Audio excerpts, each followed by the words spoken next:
हो काय? हो, अच्छा. पाटील साहेब आल्यात. सर्व विद्यार्थ्यांना नमस्कार. आणि जे काही मान्यवर आहेत आपले नेहमीचे, महेंद्र जोशी आहेत, पाटील सर आहेत, कुबल मॅडम आहे, विद्या आहे आज. सर्वांना माझा नमस्कार अगदी मनापासून. आणि सर आज जेमिनीचा शेवटचं लेक्चर आहे आणि ऍडव्हान्स पण सर घेणार आहेत. तर सरांना मी विनंती करते की सरांनी सुरुवात करावी क्लासला. मुकेश भाऊ, तुम्हाला पण नमस्कार. धन्यवाद मॅडम, धन्यवाद. पहिल्यांदा आपले आदरणीय विजयानंद पाटील साहेब आलेले आहेत, तर त्यांना नमस्कार करतो. पाटील साहेब, नमस्कार तुम्हाला.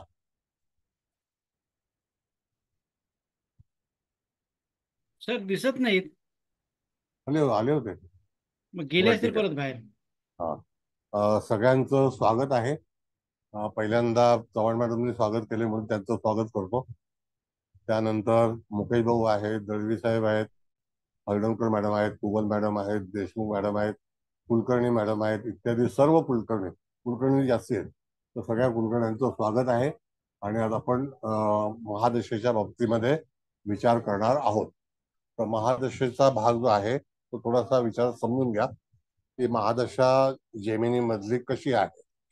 तर जेमिनी मधली महादशा जी आहे तर त्याला सव्य आणि अपसव्य असं म्हटलं जातं.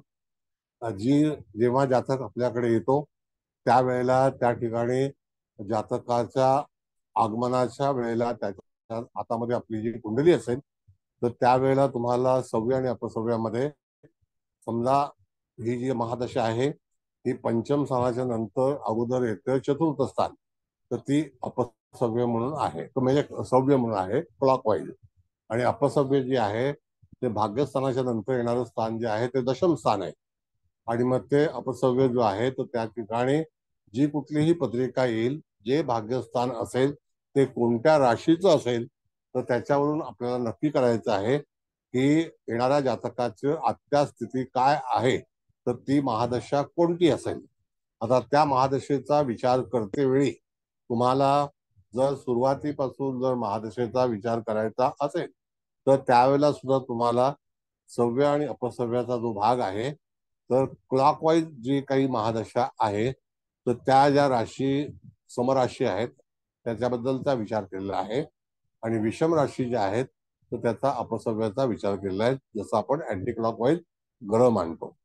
दुसरा भाग असा आहे की जेव्हा त्या ठिकाणी जातक कुठल्या वर्षी जन्माला आला असेल आणि सध्या त्याचं वय कोणतं सुरू असेल आणि त्यावेळेला तुम्हाला बघायचं आहे की भाग्यस्थानापासून दशम स्थानात कुठली रास आहे किंवा पंचम स्थानापासून चतुर्थ स्थानामध्ये कोणती रास आहे.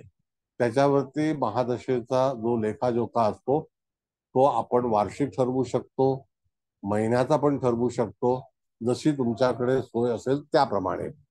आता जेमिनीच्या वेळेला जेव्हा निर्मिती झाली तर त्याच्यामध्ये जो महादशेचा विचार सांगितलेला आहे तर त्याला अनुसरून जिथे आपण आता ही जी हे जे आहे प्रथा ती शिकणार आहोत की त्याच्यामध्ये कोणती महादशा मध्ये आपल्याकडे जातक आलेला आहे आणि त्यावेळेला तो ग्रह हा त्याने मिळवलेला चर आणि स्थिरचा विचार करते वेळी, म्हणजे त्या ठिकाणी आत्माकारक झालेला आहे का, अमात्यकारक झालेला आहे का, भ्राताकारक झालेला आहे का, मातृकारक झालाय, पितृकारक झालाय, पुत्र पौत्रादी ज्ञानम आहे, षष्ठ स्थान ज्ञातिकारक आहे आणि सप्तम स्थान दाराकारक आहे.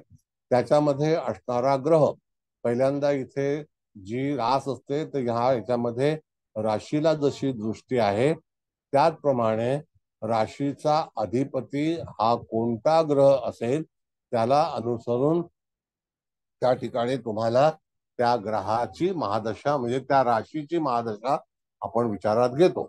शेवटी ग्रहाचे जे लॉर्ड आहेत त्याच्यामध्ये बदल, सॉरी, राशींचे जे लॉर्ड आहेत त्याच्यामध्ये काही बदल झालेला नाही. पण जर समजा तुम्हाला राशी कुठली आली असेल तर ती सम आहे का विषम आहे ह्याच्यावरती तुम्हाला महादशा डावीकडून का उजवीकडून अशी ठरवली गेली पाहिजे. मग आता क्लॉकवाईज किंवा अँटी क्लॉकवाईज. तर क्लॉकवाईज करते वेळी तुम्हाला जर असं वाटलं तर 2, 4, 6, 10, 12 या ज्या राशी आहेत त्याच्यामध्ये 1, 3, 5, 7, 9 11 ह्या ज्या राशी आहेत तर त्या तुम्हाला उजव्या हाताकडून घ्यायच्या आहेत आणि त्याच्यातून तुम्ही जर समराशी असतील तर त्या ठिकाणी डाव्या हाताकडून घ्यायचं आहे.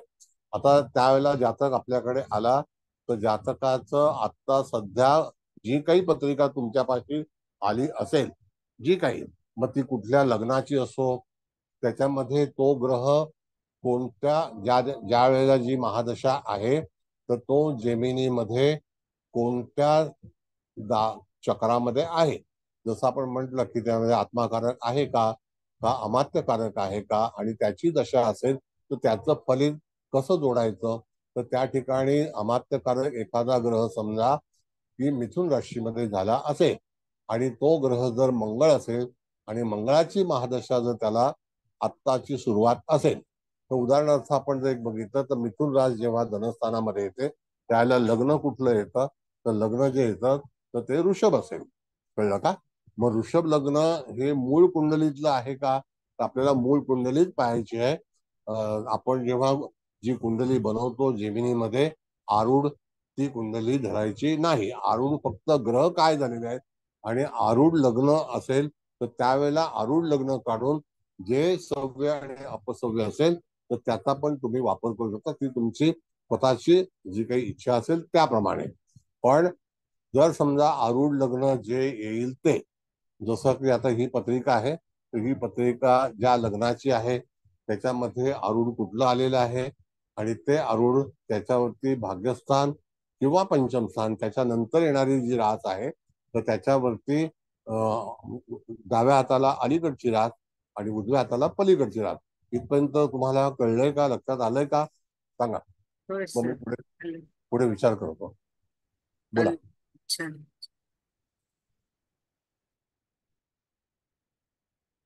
बोला, काय प्रश्न आहेत?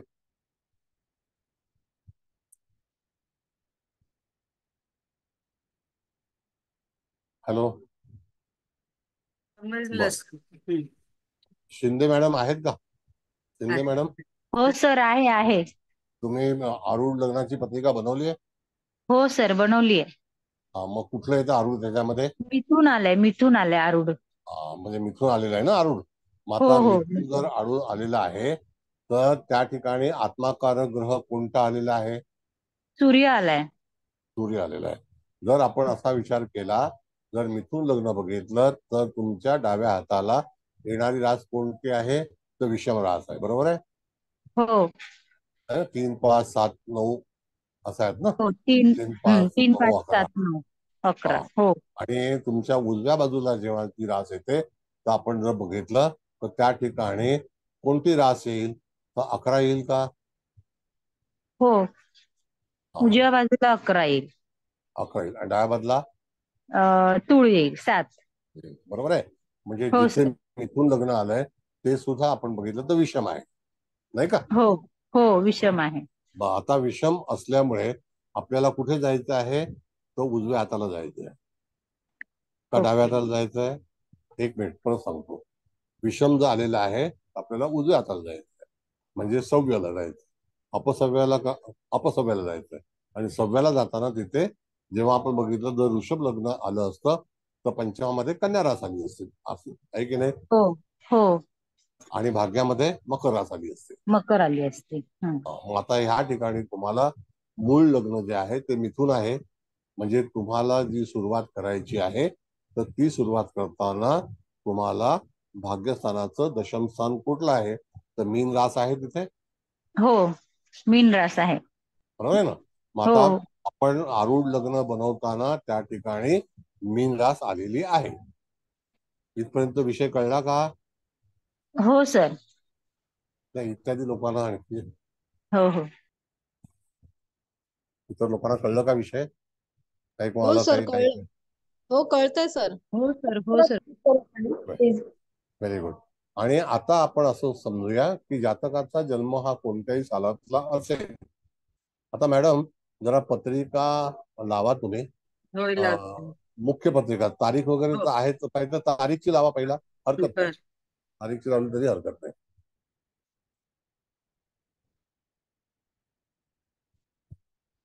तारखेची पत्रिका लावली तरी हरकत नाही. 13/12/1982 तारीख आहे. दुपारी 12:40 जन्मस्थळ मुंबई, सबर्बन. सबर्बन म्हणजे अंधेरीच्या पुढे, बँड्राच्या पुढे सबर्बन लागतं. व्यक्ती पुरुष आहे.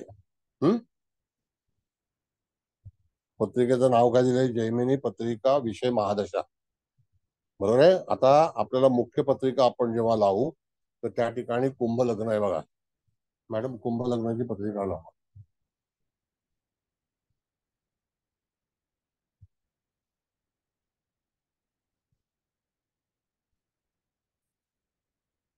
त्याला समजलं नसेल त्याने विचारावं आवश्यक. आता मूळ पत्रिका आपण लावली तर त्या ठिकाणी हे सगळे ग्रह आहेत आणि आपल्याला ती आरूढ बनवायची आहे. तर त्यावेळेला आता मगाशी शिंदे मॅडमने सांगितलं तर आरूढ कुठलं आलं तर मिथून आलं.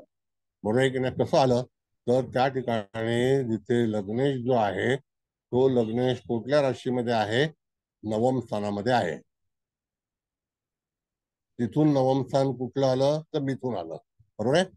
बघा, जिथे लग्नेश शनी हा भाग्यस्थानामध्ये आहे, भाग्यस्थानापासून ते 9वं स्थान आहे आणि तिथून 9 स्थानं गेल्यानंतर मिथुन रास आली तर मिथुन राशीमध्ये तो ग्रह राहू आपल्याला धरायचा नाही. मग त्यावेळेला त्या ठिकाणी जास्तीत जास्त अंशाचा ग्रह हा कोणता आहे त्याच्यावरती आपल्याला विचार करायचा आहे. तर त्या ठिकाणी आपण जर बघितलं तर लग्न 26 अंशाचा आहे आणि बुध हा ग्रह जो आहे हा किती अंशाचा आहे? तर त्या ठिकाणी आत्माकारक ग्रह सूर्य आलेला आहे का मॅडम? हो सर, सर. सूर्य आहे. 27 सूर्य अंशाला. 27 अंशाला आहे. बरं. अमात्यकारक बुध आलाय. हो. मात्र- 6 अंश. हा, मंगळ आलाय. हो, म्राताकारक मंगळ आलाय. म्हणजे 3 ग्रह तिघांनी ऑक्युपाय चांगलं केलेलं आहे. बरोबर आहे. हो सर. हा, आता त्या ठिकाणी आपण जर बघितलं तर चतुर्थ स्थानाला शनी आलेला आहे, हो. पंचम स्थानाला शुक्र आलेला आहे हम्म. आणि ज्ञातिकारक चंद्र आलेला आहे आणि दाराकारक गुरु आलेला आहे. बरोबर आहे की नाही? हो तर हे सर. 3 प्रमुख ग्रह जे आहेत सूर्य, बुध, मंगळ यांनी आपापलं स्थान योग्य ठिकाणी योग्य विचाराने घेतलेलं आहे किंवा त्याचं नशीब समजा त्यावेळेचं. आता आपल्याला महादशेचा विचार करायचा असेल तर तुम्ही तिथे पाहिल्यानंतर मिथुन रास आलेली आहे. आपल्याला मिथुन रास आल्यानंतर भाग्यस्थानामध्ये कुंभ रास येते. बरोबर आहे. जर हो समजा सर. कन्या आरूढ आलं असतं तर पंचम स्थानामध्ये कोणती रास आली असती? मकर आली असती. बरोबर आहे की नाही? हो. मग त्यावेळेला आपण चतुर्थ स्थान घेतलं असतं. मग कन्या जर तिथे आली तर चतुर्थ स्थानामध्ये येणारी रास कोणती असेल? धनु. धनु. बरोबर आहे ना? धनुरास. हो. हा. मग आता अशा वेळेला आपल्याला इथे पाहायचं आहे की आरूढ मिथुन आहे तर भाग्यस्थानामध्ये येणारी रास कोणती आहे? तर ती कुंभ आहे. बरोबर आहे. हो सर. त्याचा अधिपती आजच्या दिवशी म्हणजे त्याची मूळ कुंडली आहे तर त्या मूळ कुंडलीच्या आधारावरती शनी ग्रह हा कोणत्या ह्याच्यात आलाय तर चतुर्थ स्थानामध्ये आलेला आहे. त्याच्या मूळ कुंडलीतलं आपण जेव्हा आरूढ बनवलं आणि जेमिनी कुंडली बनवल्यानंतर. बरोबर आहे. इथे बरोबर आहे. लक्षात.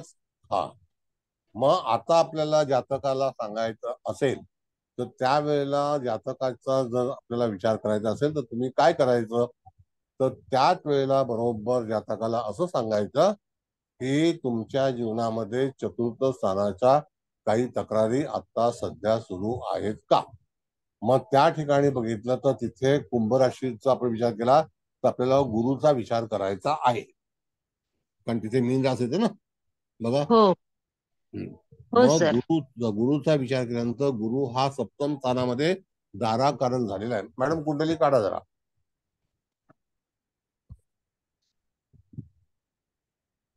बघा, कळलं नाही तर विचारा. कळलं?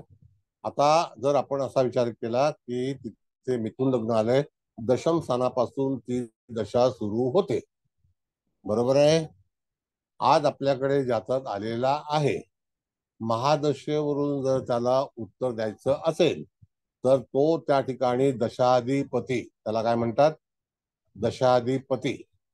तर तो दशाधिपती गुरु आहे आणि तो गुरु जेमिनीमध्ये जे आरूढ लग्न आहे त्याच्यामध्ये तो सप्तम स्थानात म्हणजे दाराकारक म्हणून उपस्थित आहे. म्हणजेच काय की जातकाला जर समजा आपल्याकडे आलेला असताना सप्तम स्थानातील काही प्रश्न आहेत का, गुरु शुभग्रह आहे पण सप्तम स्थानाचा कारक नाही, सप्तम स्थानाचा दाराकारक हा शुक्र आहे. म्हणजे जातकाचे प्रश्न आपण लगेच कसे ओळखायचे, तर जातक हा गुरु सप्तम स्थाना संदर्भामध्ये काही त्याला प्रश्न उपस्थित झाले असतील. कधीपासून, तर आपल्याकडे आलेला आहे तर साधारणतः विचार केला आपण तर त्याला आपण असं सांगायचं की तुमच्या ह्या वर्षामध्ये काही तक्रारी जोडीदारासंदर्भात, मग जातक स्त्री असेल का पुरुष असेल तर शब्द काय वापरायचा, जोडीदारासंदर्भात काही प्रश्न तुमच्या जीवनात काही उपस्थित झाले होते का झालेले आहेत का, त्याच्यापासून तुम्ही काही गोष्टींशी तिथे तक्रार करत आहात का किंवा त्याचे काही प्रॉब्लेम आहेत का, तर त्यावेळेला त्याच्याकडून आपल्याला उत्तर हे मिळतं. लक्षात आलं? आलं का लक्षात? परत सांगतो. हो सर. हा, अडुळकर मॅडम आल्यात का तुम्ही? हो आहे सर मी. नमस्कार. हा, तर त्या नमस्कार. ह्याच्यामध्ये आपल्याला दशम स्थानाचा आजच्या महादशेचा विषय आहे. जर ही पत्रिका वेगळी आली असती तरी सुद्धा समजा त्या ठिकाणी कर्क लग्न आलं असतं असं आपण समजू. कर्क लग्नाच्या ठिकाणी आपण जर विचार केला तर त्या ठिकाणी पंचम स्थानामध्ये वृश्चिक रास येईल, बरोबर आहे की नाही? मग हो सर. त्यावेळेला वृश्चिक रास आली तर तिथे अलीकडे जी रास येईल ती कन्या असेल. मग त्यावेळेला तुम्हाला बुधाचा विचार करायचा आहे. अच्छा सर. कळलं का? म्हणजे क्लॉकवाईज अँटी क्लॉकवाईज. आता ती क्लॉकवाईज होईल त्यावेळेला तिथे तुम्हाला कन्या राशीचा विचार करून बुध ज्या स्थानामध्ये असेल दारामध्ये, म्हणजे आपण जे आरूढ काढले त्याच्यामध्ये, मग त्यावेळेला बुध हा मुख्यतः अमात्यकारक आहे. कळलं? तर जातकाचे प्रश्न सोडवण्यासाठी त्याच्यामध्ये तुम्हाला कोणत्या तऱ्हेचा वापर करून त्याला उत्तर द्यायचं असतं. तर ही कुंडली वेगळी आहे, आपण जे इमॅजिन करतोय ती कुंडली वेगळी आहे. म्हणजे तुम्हाला सारांश कळला का, की जर समजा बुध आला पंचम स्थानाचा म्हणून तर त्या ठिकाणी तो चतुर्थ स्थानामध्ये बुध आहे, बुधाची रास आहे. पण विचार आपण काय केला की लग्नापासून 5वं, इथे विचार केला लग्नापासून 9वं म्हणजे 5वं स्थान येते. मग त्यावेळेला तिथे दशम स्थानामध्ये गुरुची रास आहे आणि गुरु हा दाराकारक म्हणून आलेला आहे. तर जातकाचा प्रश्न हा कधी सुटेल. त्याच्यानंतर आपण पुढे गेल्यानंतर मेष रास येते. तर मेष राशीच्या ह्याच्यामध्ये जर समजा प्रश्न असेल तर जेव्हा प्रश्न कधी सुटतील तर ज्यावेळेला मंगळ जो आहे तो त्या ठिकाणी आपण पाहिलं तर तो भ्राताकारक म्हणून आहे आरूढ कुंडलीमध्ये, आहे की नाही? आरूढ कुंडलीमध्ये. हो सर. हो हो. मग आपण जातकाला वेळ द्यायची, कशी वेळ द्यायची तर ऐका व्यवस्थित. जातकाचा जन्म हा कोणत्या महिन्यात झालेला आहे? आपण विचार डिसेंबर. केला. डिसेंबर. डिसेंबर. आता डिसेंबर येणार आहे की नाही? हो हो. मग जातकाला सांगायचं की आता सध्या ज्या काही तुमचे पार्टनरशिप असेल, वैवाहिक जीवन असतील, त्याच्यातून तुम्ही त्रासातून बाहेर कधी जाल तर त्यावेळेला तुम्हाला डिसेंबर महिन्यामध्ये जेव्हा भ्राताकारक ग्रहाची दशा लागेल, तर भ्राताकारकचा अधिपती जो आलाय तो मेष आहे आणि त्याचा अधिपती मंगळ आहे आणि तो भ्राताकारक म्हणून आरूढ कुंडलीमध्ये विराजमान आहे. इथपर्यंत लक्षात आलं? हो सर. हा, मग आता तिथे मग त्यावेळेला जातकाची जन्मतारीख, यदा कदाचित प्रश्न 4 महिन्यानंतर सुटणार. आता 8 जुलै आहे तर 4 महिन्यानंतर किंवा 5 महिन्यानंतर डिसेंबर महिना लागेल की नाही? हो म्हणजे तुम्हाला असं सांगायला पाहिजे की तुमची जन्मतारीख जी आहे तर त्याच्यामध्ये डिसेंबर महिन्यानंतर जेव्हा मंगळाची दशा येईल, आता आपण मंगळाचा उल्लेख करायचा आणि मंगळाची दशा ही भ्राताकारक म्हणूनच आहे, त्यावेळेला तो आपण म्हटलं की पराक्रमेश पण आहे. तो भ्राताकारक पण आहे. आणि त्या ठिकाणी एखाद्या वेळेला तुमचा प्रश्न जो आहे, माणसाला सगळ्या ग्रहांची आवश्यकता असते, तर त्यावेळेला तो काहीतरी निर्णयात्मक तुमच्यामध्ये घडामोडी करेल किंवा करवेल. मंगळ हा असा ग्रह आहे की तो त्या ठिकाणी टोकाची भूमिका घेतो आणि निर्णय देतो. इथपर्यंत लक्षात आलं? सांगा. सर हा बोला. आता आपण सुरुवातीला त्याचं भाग्याच्या अपसव्य म्हणून मीन राशीची महादशा त्याची गृहीत धरली आणि मीन राशीचा स्वामी गुरु दाराकाढक आहे, म्हणून आपण असं म्हटलं की त्याला वैवाहिक जीवनामध्ये काही ना काहीतरी अडचणी असतात. आता तो आपल्याकडे बरोबर ना? आलेला आहे. तो आलेला आपल्याकडे आहे आलेला म्हणून. आहे. तर तो कोणत्या प्रश्नाशी दुःखी असेल? आता ज्योतिष काही नुसत्या आनंद आणि मौज करण्यासाठी म्हणून ज्योतिषाकडे जात नाही. तो काहीतरी हो. प्रसंगामध्ये असतो, नाही का? हो. आणि म्हणजे बोला. हा इथपर्यंत विचार लक्षात आलाय, पण त्याच्यानंतर आपण मेष राशी घेतली, ती त्याच्या पुढे जाऊन म्हणून म्हणजे त्याच्या अपसव्य म्हणून घेतली का? येस. असं तुम्हाला परत उलटच, हो, तो उलटच जायचं. अपसव्य म्हणून अच्छा. पुढे आणि मग जायचं आहे. तो घातकारक बघा, असल्यामुळे एक मिनिट, हो, एक पेपर सांगतो. आपण असं आहे मॅडम की डिसेंबर महिन्याचा जन्म आहे हे नक्की केलं. हो आता जुलै चालू आहे हे पण नक्की आहे, हो बरोबर आहे की नाही? आता हो. त्याच्यानंतर जातकाने विचारलं की माझे प्रश्न दुःख कधी म्हणजे निघून जाईल किंवा प्रश्न कधी सुटेल. मग तो प्रश्न लाईफ पार्टनरचा असो, गुरु संदर्भातील असो, दाराकारक असो, किंवा त्या ठिकाणी आपल्या जीवनातील भागीदार असो, हा प्रश्न हा. आता सुरू आहे. गुरु हा प्रश्न उपस्थित करत नाही का? असं बिलकुल नाही. गुरु हो सुद्धा काही प्रश्न उपस्थित करतो. नाहीतर मग समजा गुरुचे प्रश्न निर्माण होणं म्हणजे आपल्याला संततीचे प्रश्न कसे तयार झाले असते? होय. संततीचे पण प्रश्न तयार होतात, निर्माण होतात की नाही? दुसरा हम्म. भाग असा आहे की गुरुला गुरु का म्हटलंय. आता एक पाठ सांगतो तुम्हाला इतिहासातला. गुरुला गुरु याच्याकरता म्हटलेलं आहे की गुरुचं नामकरण का झालं.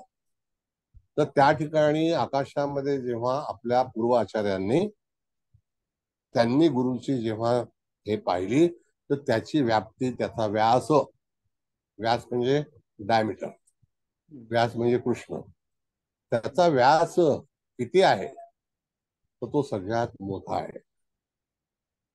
म्हणून तो गुरु आहे. कळलं का? हो. म्हणून त्याला मान सन्मान आहे. जो मोठा असतो तो मोठाच असतो. त्याची व्याप्ती, तुम्हाला कधी जर प्रश्न आला असा, आता हा जो प्रश्न आहे की त्याच्यामध्ये उल्लेख करते वेळी तुम्हाला निश्चित केलं पाहिजे की बाबा गुरुला गुरु का म्हटलेला आहे, शुक्राला शुक्र का म्हटलेला आहे. तर शुक्र हा सुद्धा एक दैत्यांचा गुरु आहे, पण तो अतिशय तेजस्वी आहे, म्हणून त्याला शुक्र म्हटलेलं आहे. तर शुक्राला शुक्र का म्हटले, विनस म्हटलेलं आहे इंग्लिशमध्ये. ही जी नामकरण हे सगळं झालं, तर त्याला एक आधार आहे.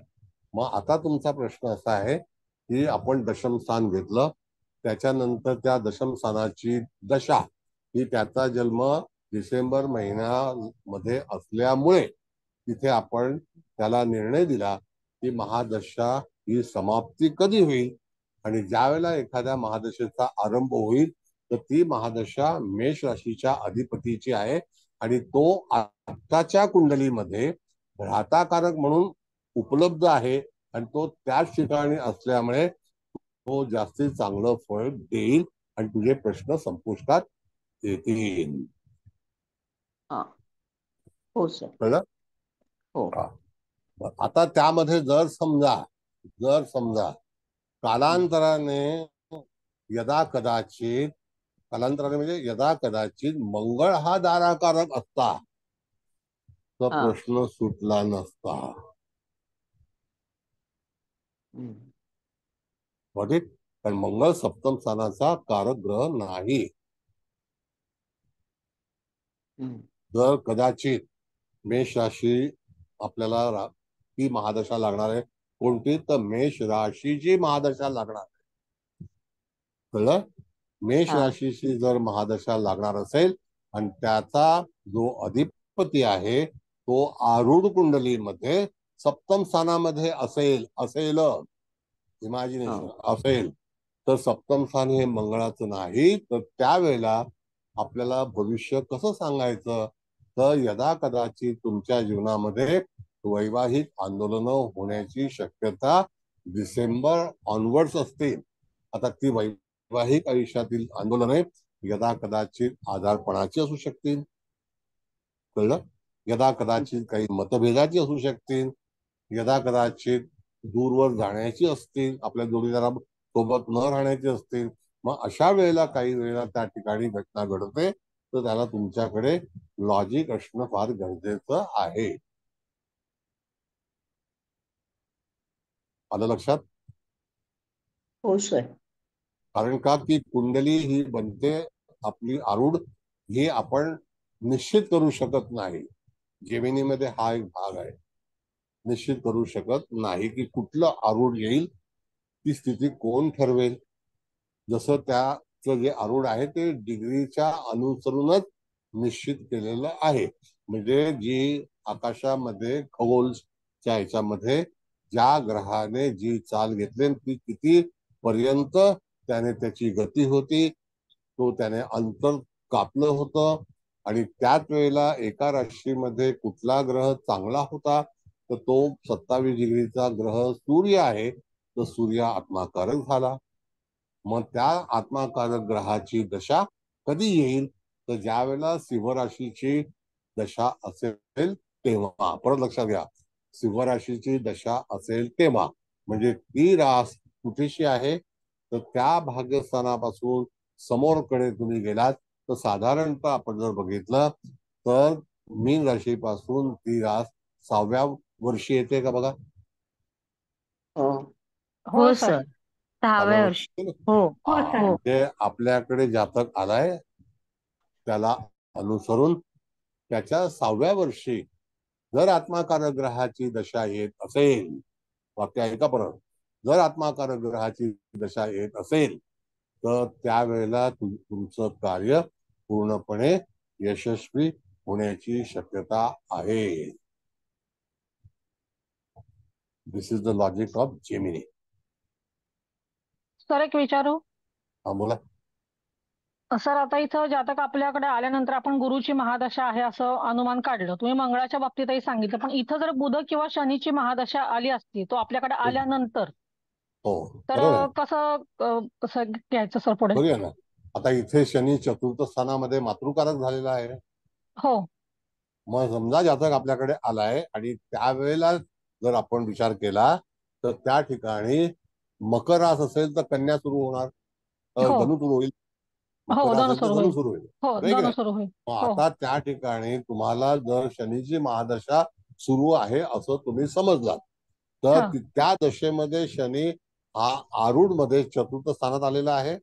बरोबर. आणि तो योग्य नाही ह्या होय. कुंडलीमध्ये, पर्टिक्युलर ह्या कुंडलीमध्ये. हो मग तो योग्य नाही आहे. नाहीये. मग हो जर तो योग्य नाही तर त्या ठिकाणी आई बाबतीतले चतुर्थ स्थानामधून आपण ज्या ज्या गोष्टी पाहतो त्या त्या गोष्टी संदर्भातील प्रश्न हे निश्चितच उपस्थित होतील. बरोबर आहे. पण पुढे गेलं आपण तर पुढेही कुंभ ठीक आहे. रास म्हणजे पुन्हा शनीचीच येते पुढे. हो हो. म्हणजे त्यावेळेला इथे प्रश्न सुटणारे नाहीच आहेत, म्हणजे दुसऱ्या नाही वर्षी सुटणारे नाहीयेत. नाहीये नाहीये हा नाही. आता एक लक्षात घ्या, परत मॅडम परत सांगतो मला की हा आता मकर रास ही पंचमात आली असं तुमचं म्हणणं आहे का? नाही, आता आपण दशमाचा विचार केला ना आधी. आता आपण भाग्यानंतरची पुढची रास, आता इथं आपण गुरुची आली म्हणून गुरुचं उदाहरण घेतलं. ठीक आहे. आता त्यावेळेला हा धनुरास जर आली भाग्यामध्ये हा तर भाग्यामध्ये हो तर ते लग्न कुठलं असलं पाहिजे? तर मेष. मेष असलं पाहिजे. बरोबर बरोबर की नाही? मग आता बरोबर आहे. हो अशा वेळेला कंटिन्युटी ही 2 वर्षाची रास लागून लागून 2 राशी ह्या शनीच्या आहेत, आहेत. हो बरोबर. 10 आणि 11. बरोबर आहे 11 की हो नाही? मग बरोबर 10 आणि 11 जर दोघे एकाच राशीत तर त्यात ती पिढा जी आहे ती शनीची आहे आणि तो शनी चतुर्थ स्थानामध्ये आरूढ मध्ये आलेला आहे. आरूढ मध्ये आहे. हो त्या ठिकाणी बघा थोडस डिफिकल्ट आहे, एकदम इझी नाही आहे. नाहीतर हा परिचय जो आहे तो कुठल्या पुस्तकामध्ये तुम्हाला आढळणार नाही. नाहीच मिळणार आहे. होय. हा. पण मग सर तर आता हे त्या कंटिन्युटी 2 वर्ष राहील का शनीच्या हो हो महादशेची, हो असं येस म्हणायचंय? हो. Yes exactly. मग मग परत त्याचा सांगतो निकाल मला. मग जेव्हा आपण पुढे जाऊ आणखीन मीन राशीकडे, हो. तेव्हा त्याचा म्हणजे सुटका व्हायला सुरुवात किंवा त्या त्रासातनं आपण बाहेर पडायला सुरुवात होईल असं म्हणू शकतो? नाही, परत त्याची पोझिशन अच्छा. काय आहे, त्याची पोझिशन बर. काय, त्या अच्छा. पोझिशनवरती तुमचा निर्णय लागू शकतो. अच्छा. बर. ती पोझिशन काय आहे, त्या ग्रहाला मिळालेली जी आपण संज्ञा म्हणू किंवा आणखी त्याचा हो स्लॉट हो. म्हणू. म्हणजे इथं पुन्हा गुरुचा विचार केला पाहिजे. नक्की. आणि ओके. तो जर समजा आत्माकारक असेल तर 100% हा, काम तर होणार. मग हा, बरोबर. होय. बरं, बरोबर. दुसरी गोष्ट की गुरु याच्यामध्ये सांगितलेला आहे कुठला, तर त्या ठिकाणी गुरु हा पंचम स्थानाचा सांगितलेला आहे. सांगितलं. हो. मग त्यामध्ये संततीचे जर काही प्रश्न असतील अडचणीचे तर ते सुटतील, कारण त्याला पंचमाचं हे मिळालेलं आहे. पण जर बरोबर आहे. हो. समजा गुरु हा जर एक वेळेला आत्माकारक असेल तो वेल चांगलं आहे. बरोबर आहे. चतुर्थ होय. स्थानामध्ये असेल गुड गुड. होय. धनस्थानामध्ये असेल आर्थिक प्रश्न सुटतील. सुटतील. हो. हा. ओके. पराक्रमात असेल तर भावंडांचे प्रश्न सुटतील, तुम्हाला फायदा मिळेल बरोबर. असं नाही. बरोबर. होय. आलं लक्षात सर आता. Yes. बरोबर. आणि बुधाचा आता विचार करायला गेला, आता इथं आपण शनीचा विचार केला. मग बुधाचा विचार करते तुम्हाला तसंच ट्रॅकने जायचं आहे, तर त्यावेळेला अच्छा. तुम्हाला त्या ट्रॅकला जाताना बुध हा कोणत्या अवस्थेमध्ये आहे, तर तो अमात्यकारक आहे. अमात्यकारक आहे. हो. तर तो चांगला आहे. होय. होय. म्हणजे आता त्याचे काही त्याची त्रास होणार नाही सुरुवातीला. हो. नाही, सांगतो ना. जर हा. समजा कालांतराने अमात्यकारक बुध याची जर दशा येणार असेल हा. तर त्यावेळेला तुमचे आर्थिक प्रश्न सुटतील, बरोबर. होय. कौटुंबिक प्रश्न सुटतील. होय. ज्या ज्या गोष्टी धनस्थानातून पाहिल्या जातात, धनस्थानाचं एक स्टेशन आहे, लक्षात घ्या. आत्माकारक एक स्टेशन आहे. It is a first house. बरोबर. होय. जसं चर्चगेट नंतर मरीन लाईन्सच येतं, होय. हो. कळलं? हो. हो तर सर. तसं तो अमात्यकारक आहे. बरोबर. मग त्या ह्याच्यातून तुम्हाला त्या ठिकाणी तो अमात्यकारक असल्यामुळे आणि तो अमात्यकारक स्थानामध्येच आहे, तर हा. निश्चितच तो तुमचे प्रश्न सोडवेल अशा तऱ्हेचं लॉजिक जेमिनीमध्ये विचार केलेला आहे. बरोबर. ओके सर, आलं लक्षात सर. आता ह्या महादशेचं स्पष्टीकरण मला वाटतं कदाचित आणखी कोण आहे आपल्याकडे, पाटील मॅडम नाही आल्या आता. आहेत का पाटील मॅडम? धन्यवाद. धन्यवाद.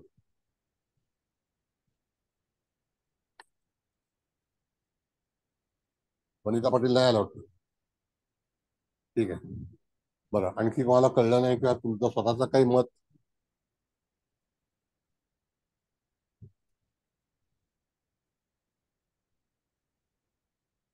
काही मत स्वतःचं विचारायचं असेल बोला. भागवत मॅडम बोला.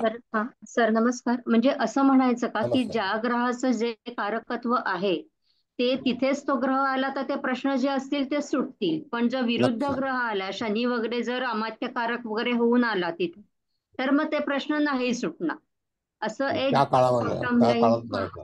Yes, त्या काळात सुटणार नाही. आता कसं आहे तुम्हाला सांगतो, म्हणजे चांगला प्रश्न आहे तुमचा, पण थोडंसं इतरांना पण माहिती पडलं पाहिजे. आता आपण एवढ्या कुंडल्या मांडल्या, बरोबर आहे की नाही? काही ना काहीतरी तफावत त्याच्यामध्ये कधीतरी आत्माकारक मध्ये आली, कधी अमात्यमध्ये आली, कधी भ्रातामध्ये हो आली, कधी हो मातृमध्ये आली. काही ना काहीतरी कुठे ना कुठेतरी गडबडी हो आल्या. आता हो ही कुंडली स्पेशली आपण जर बघितलं तर लाईनशीर 1, 2, 3 स्थानं ही व्यवस्थित चर आणि स्थिर मध्ये आलेली आहे, हो आहेत की नाही? हो मग तिथे 3 स्थानं जर व्यवस्थित आलेली आहेत, इत्यादी जी 4 स्थानं आहेत ती स्टेबल नाही आहेत.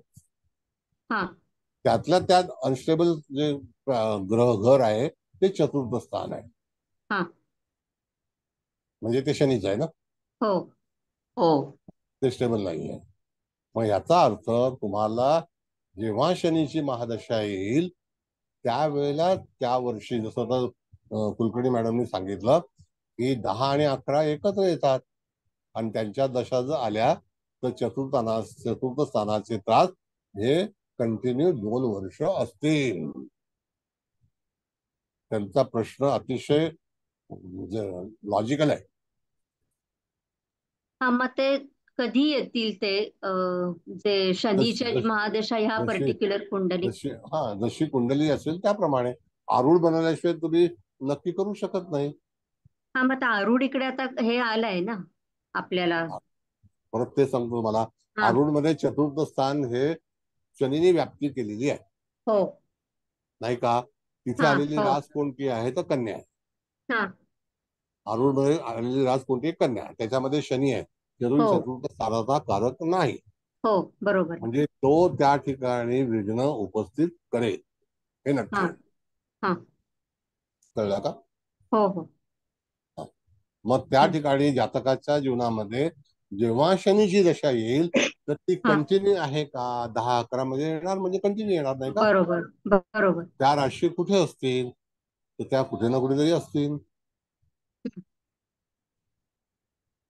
कुठे ना कुठेतरी असतील की नाही? हो. हो. आता हो. ऐका, 2 मिनिटं. हा. आपण आता चतुर्थ स्थानाकडे जाऊ. हा. मगाशी त्यांनी वर्णन केल्याप्रमाणे चतुर्थ स्थानामध्ये धनुरास येते, बरोबर हा. आहे? हा. हा. तिथपासून ते खाली मेष हे धनुराशी येईपर्यंत त्याच्या हा. नंतर परत मकर आणि कुंभ येणार की हो. नाही? हो. हो. मग त्यावेळेला दोन्ही वेळेला शनीची दशा येणार की नाही? हो. हो. मग येणार. दोन्ही वेळेला शनीची दशा आली तर त्यावेळेला तो चतुर्थाचा तिथे विराजमान बरोबर आहे आहे. की नाही हो. आरूढ हो. मध्ये? हो. मग त्या वेळेला जातकाच्या देशामध्ये प्रत्येक 12 वर्षांनी म्हणजे 10व्या वर्षांनी 11 आणि 12 हो. हो. वर्ष हो. असेल, हो. ते जातकाला कष्टमय असेलच. बरोबर. अशी कुठली व्यक्ती आहे की त्याचं आयुष्य यदाकदाचित 2 वर्ष कष्टमय गेलेलं नाही? बरोबर. होतात की नाही प्रश्न असे? हा. होतात आणि की नाही सांगा? आणि समजा तो यदा कदाचित तो शनी ज्ञातिकारक आला तर मग ती 2 वर्ष त्याला चांगली पण जातील असं म्हणायचं का? नाही, ज्ञातिकारक आला तर त्या नातेवाईकांचं चांगलं होईल. ओके. ज्ञातिकारक मध्ये आणखी लॉजिक आहे की हा. नातेवाईक कसं असतील. हा. आता समजा ज्ञातिकारक गुरु आला तर नातेवाईक श्रीमंत असतील, तुम्ही हा. फकीर असाल. हा. ओके. आलं लक्षात. कळलं? असं पण हो. घडतं की नाही मला सांगा? होय. होय. होय. होय. नातेवाईकाला लॉटरी लागली, नातेवाईकाच्या मुलाचं लग्न झालं, हा. नातेवाईकाला नोकरी लागली. आता जर हा. नातेवाईक हो. बाबतीमध्ये जर आरूढ बघायचं असेल हा. तर तुम्हाला त्या षष्ठस्थानात आलेला गुरु हा ज्ञातीला फळ देईल, तुम्हाला देणार नाही. हम्म. आता हे शेवटचं पर्व आहे म्हणून हे तुम्हाला मी सांगितलं. ह्याच्या अगोदर हा. सांगितलं नव्हतं. हम्म. सांगितलं होतं? नाही, नव्हतं सांगितलं. थँक्यू. मग आता का सांगितलं?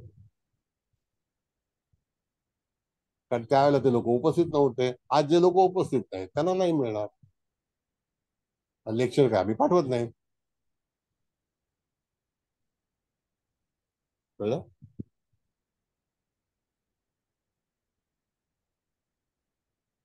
कळलं का? पण मग आपल्याला याचा अर्थ असाही घेता येईल सर की काय? ज्ञातिकारक मध्ये गुरु आला तर गुरु ज्ञातिकारक ही माणसं पैशाने गब्बर असतील. हा आता आपण एक अर्थ गब्बर घेतला. Gabbar Gabbar in the sense चांगली असतील. वेल टू डू असतील. वेल टू डू असतील. हा ठीक आहे, आता वेल टू हा डू असतील. चांगली असतील. हा. हा जातकापेक्षा सदन पण असतील असं निदान म्हणायचं. आपल्यावर बस त्यांची जबाबदारी राहणार नाही ना. नातेवाईकाची जबाबदारी घेणं म्हणजे महामूर्खपणा आहे. मी तर नातेवाईक हाकलून लावतो सगळं. नातेवाईक मी थोडा त्याचा हे करणार आहे. नातेवाईक फतेवाईक जबाबदारी घेत बसू नका. कळलं ना? हे आपलं काम नाही आहे. हे सगळं आपुलकीवाले जे इमोशनल लोक असतात ना घरच्या लग्नाचे, त्यांचं आहे सगळं. नातेवाईकाची जबाबदारी, कोणाकडे बसायला जा, कोणाकडे बघायला जा, कोण ऍडमिट आहे त्याला सेवा करायला जा, पाय दाबायला जा, ती भानगडी करायची नाही. नातेवाईक तर त्याच्या घरी तो त्याचा. नातेवाईकाला ना आपल्या घरी आणायचं ना आपण नातेवाईकाच्या घरी जायचं. पण नातेवाईक सदन असतील. आता कुलकर्णी मॅडमनी सांगितलं, it's a right word. What is the right word? सदन. सदन कुटुंब आहे कुलकर्णी मॅडम. होय सर. हो. बरं, आणखी बोला. क्लास चांगला तेजी येतोय.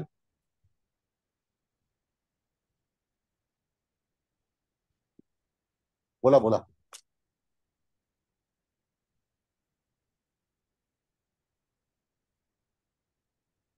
चव्हाण मॅडम, तुमचं काय मत आहे?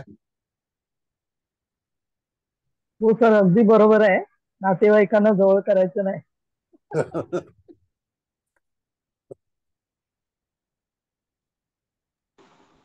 जवळ आणि आता प्रॉब्लेम. आता आता तर टेलिफोनची सोय झालेली आहे. फोन केल्याशिवाय यायचं नाही, आणि घरी असलो तरी नाही सांगायचं. प्रॅक्टिकल.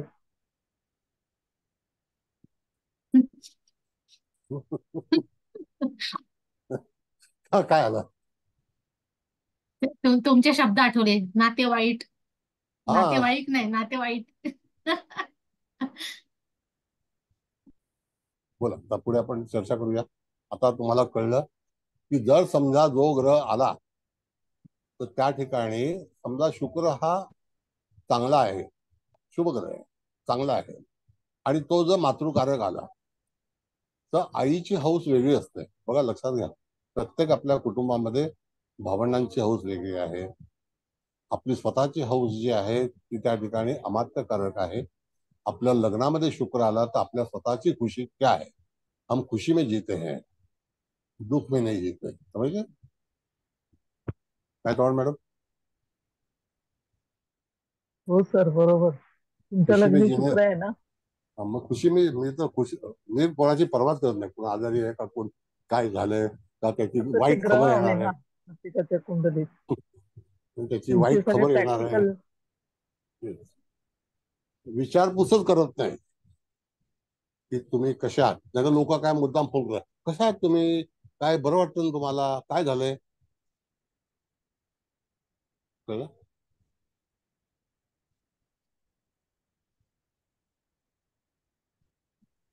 बरं, ठीक आहे. Come to ma'am main point. मुख्य भूमिका विसरू नका. कुंडली लॉजिकली सोडवायची आहे. जेमिनीमध्ये अशा गोष्टी उपलब्ध आहेत.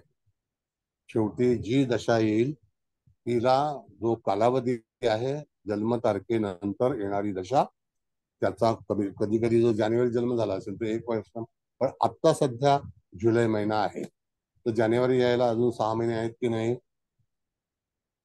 मग 6 महिन्यानंतर दुसरं ऑपरेट येईल.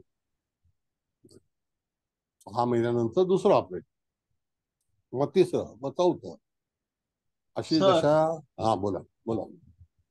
सर मला एक विचारायचं आहे की मी आता जी आपण अपसव्यप्रमाणे म्हणजे विषम आरूढ लग्न आलंय म्हणून मीन राशीचा गुरु राशी स्वामी म्हणून पहिली दशा घेतली, आणि जर ह्या जातकाचा जन्म 1982चा म्हणजे आता साधारणतः 42 वय आहे, म्हणजे 12च्या 3 सायकलून आता 6वं वर्ष वरती, म्हणजे 6वं स्थान जर पकडलं मीन राशीपासून, तर आता त्याला तिसऱ्या स्थानासंबंधी प्रश्न निर्माण होऊ शकतात का? आता सध्या आपल्याकडे आलेला आहे त्यावेळेला तुम्हाला त्याचा प्रश्न सोडवायचा आहे. तर वर्तमान स्थितीमध्ये त्याची अवस्था काय असेल, तर आपण दशम स्थान घेतलं, बरोबर आहे की नाही. हो सर. आत्ता हो बरोबर. आता आपण बघा, एक येस. मिनिट. नाही, चांगल्यापैकी प्रश्न आहे, लोकांना कळेल. आपल्याकडे जेव्हा हो. जातक येतो आपण विंशोत्तरी दशा पाहतो की नाही, हो सर. आणि त्यावेळेला आपण सगळे कागद उघडतो, सगळे हो. म्हणजे लेखाजोखा उघडतो आणि सांगतो, अरे काय करणार, तुम्हाला आता राहूची दशा आहे, म्हणतो की नाही आपण. येस. ऑन व्हॉट बेस, वर्तमान काळ, हो बरोबर. बरोबर आहे की नाही. आता आपण अशी हो. सूचना देतो की तुम्हाला पुढे जाऊन राहूची दशा लागणार आहे, नाही लागणार का, हो. मग थोडस सांभाळा, ही सूचना आहे. त्याच्यानंतर मागील काळामध्ये तुम्ही फार त्रासामध्ये होतात का हो, कारण तुम्हाला शनीची दशा होती. Got it? Yes sir. बरोबर आहे की नाही. मग आता हो पास्ट, सर. प्रेझेंट, फ्युचर, आणि तुम्ही जे राऊंड केलेलं आहे ते पण परफेक्ट आहे, की त्याचा जो राऊंड आहे तो किती चाललेला आहे, आणि त्यावेळेला त्या सर्व दशेतून आता शेवटी बघितलं आपण, मग विंशोत्तरी बघा का अष्टोत्तरी दशा. अष्टोत्तरीमध्ये फक्त केतूची दशा येत नाही, कळलं का. बाकी सगळ्या दशेमध्ये आपण बघितलं तर त्या ठिकाणी दशेचा जो स्वामी असतो त्याची दशा आपण पकडतो. तसं ह्या राशीचा स्वामी कोण आहे, येस. तर इथे मला आरूढ लग्नाला आपल्याला त्या भावामध्ये आलेली रास कोणती आहे त्या राशीच्या आधारावरती तो ग्रह प्लॅनेटरी पोझिशन मध्ये त्याने कुठला स्लॉट घेतलेला घेतलेला आहे आहे. कारकत्व. येस. हा, आणि तो त्याच्या नशिबावरती आहे. म्हणजे आरूढ करताना आकाशातील जी ग्रहस्थिती होती तिचं जे काही पल्ला होता, डिस्टन्स होतं, ते किती अंतर त्याने घेतलं होतं, व्याप्त केली होती, त्याला नुसार त्याला ते स्थान प्राप्त झालं. आता त्याच वेळेला तो नेमका कदाचित आत्माकारक गुरु पण येऊ शकतो, बुध पण येऊ शकतो, शनी पण येऊ शकतो, कोणी येऊ शकतं. Yes. You can't avoid it. आपण जन्म काही 4 महिन्यात होत नाही माणसं, नाही का 10व्या महिन्यात पण होत नाही. नाही. प्री मॅच्युअर झाला Yes. तर 8वा 8.5 महिन्याने जन्म होतो, तो त्याचं नशीब आहे ते. येस. आपण काहीच करू शकत नाही. म्हणून या सगळ्या गोष्टी ज्या आहेत त्या नशिबाच्या आहेत. तुम्ही विचारलेला प्रश्न अति उत्तम आहे आणि त्यामध्ये प्रश्न का विचारावे की इत्यादी लोकांना तो प्रश्न व्यवस्थित कळावा, त्यामध्ये 2 मिनिटं चर्चा व्हावी. ठीक आहे. येस. Thank you sir. कुठल्याही प्रश्नावरती कधी माणसाला असं हे नाही करणार. हा, त्याला ज्योतिष कळत नसेल आणि अनवॉन्टेड प्रश्न विचारला, कधी कधी काय असतं माहितीये का, आमच्याकडे वर्गामध्ये जास्ती भरणा महिलांचा होता. म्हणजे आमचा वर्गाचा मी तुम्हाला कधी फोटो पाठवेल. तर त्यावेळेला एखादं पिल्लू असं उभं राहायचं आणि मग ते बोलायचं, मग त्याला असं वाटतं की मी कुठेतरी काहीतरी शिकून आले आणि तो छाप मारायचा. मग मी सांगायचो, बाबा हे वासू अड्डा नाही आहे, तुझी वासुगिरी खाली करायची, इथे नाही. बरोबर. काय चव्हाण मॅडम, आपण हकलायचो की नाही? हो सर. हा, मग हकल्यानंतर नातं तुटतं की नाही? Yes. Anyway, thank you sir. Thank you. बोला आणखी काय? बोला. हळदणकर मॅडम, कुलकर्णी मॅडम, विद्या कुलकर्णी. हा सर. बोला, काय तुमचा काय प्रश्न? नाही सर. तुम्ही म्हणालात ते करेक्ट आहे फक्त सर.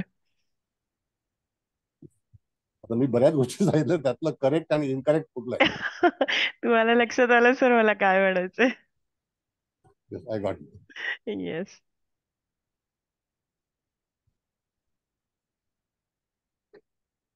बोला बोला, चांगलं शिका, चांगल्यापैकी तुम्हाला हे मिळतं. माझ्यावरती लोक टीका करतात फुकट शिकवतं म्हणून. त्या टीकेला काही बळी पडू नका, काही महत्व देऊ नका. मी घेतलात का तुमच्याकडून पैसे, का मी तुम्हाला कुठे भेटायला आलोय का, काही संबंध नाही. काय मुकेश भाऊ?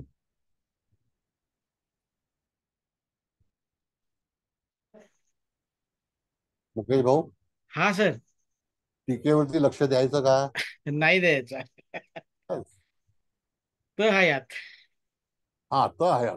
तर हयात. टीकेवरती लक्ष देत बसलं ना तर आपलं दुर्लक्ष होतं कामावर. हो. होय सर. आपलं पण एकच काम लक्ष. करत राहायचं. बरोबर आहे, एकच लक्ष. बरोबर. ज्योतिष सिखाओ और आगे बढ़ो. बोला बोला. आता जर समजा आणखी कुठली कुठली दशा येऊ शकते, त्याबद्दलचा तुमचं मत काय आहे असं विचारा, खोदून खोदून विचारा.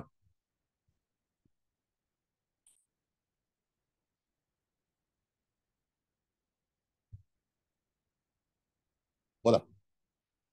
सर मला वाटतं आता चंद्र उरला सर. बरं, ठीक आहे. चंद्र, आता चंद्र आपण जर बघितला तर ह्या कुंडलीमध्ये कुठेशी आलेला आहे? पंचमात आलाय. होय. षष्ठात आहे सर, षष्ठात. षष्ठात आहे सर, षष्ठात आहे. Okay, fine. आता कर्कराज जिथे असेल त्या ठिकाणी, तर त्या ठिकाणी आलेलं मिथून आहे. हो. कर्क राशीची दशा येणारच. येणार. हो. मग कर्क राशीची दशा आली तर चंद्राला आपण शोधायचं आहे. बरोबर. हो. आणि तो त्या ठिकाणी षष्ठ स्थानामध्ये आहे. ओके, हो. हो. ठीक आहे. आता आपण असं सांगू शकतो की त्या ठिकाणी तुम्हाला जर अमात्यकारक स्थानाची दशा सुरू झाली, अमात्यकारक धनस्थान आहे ना कर्करास, हो. तर त्या ठिकाणी यथाकदाचित तुमच्या सोयीक नातेवाईकामध्ये तिथे चांगली घटना घडण्याची शक्यता आहे. बऱ्याच वेळेला आपल्या कुटुंबामध्ये अनेक लोकांची विवंचना असते की माझ्या मावशीचं, माझ्या मेवणीचं, माझ्या नंदेचं, अशा काही गोष्टी असतात की नाही. तिला असतात. हो. संतती कधी होईल, तिला नोकरी कधी लागेल, असतात की नाही. अमुक अमुक असतात एक असतात. हो. पर्टिक्युलर नातं सांगितलं. मग हो. तिला असो का त्याला असो, पण षष्ठ स्थानामध्ये चंद्राची दशा आहे, तर समाधान, ज्याला आपण चंद्र म्हणतो त्याला समाधान, हो. सॅटिस्फॅक्शन, जे काही बरोबर. तिचा प्रश्न जर त्यांनी विचारला तर लगेच तुम्हाला षष्ठ स्थानाकडे जायचंय.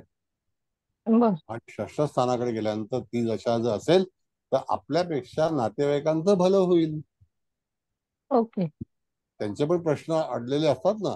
आणि याच्यामध्ये होय कसं होय. आहे की हा जो जन्म जो आहे ना तो एकदम विचित्र आहे. माणसाचा जन्म एकदम विचित्र आहे. कुत्र्या मांजराला कधीही अशी हे नसते की त्यांना पण भावंड असतात की नाही, हो असतात ना. हे माझ्या भावंडांची लग्न कधी होते, नाही कधी होत असं. नाही, ह्या भावना मनुष्य प्राण्यालाच दिलेल्या आहेत. होय. बरं आहे की नाही.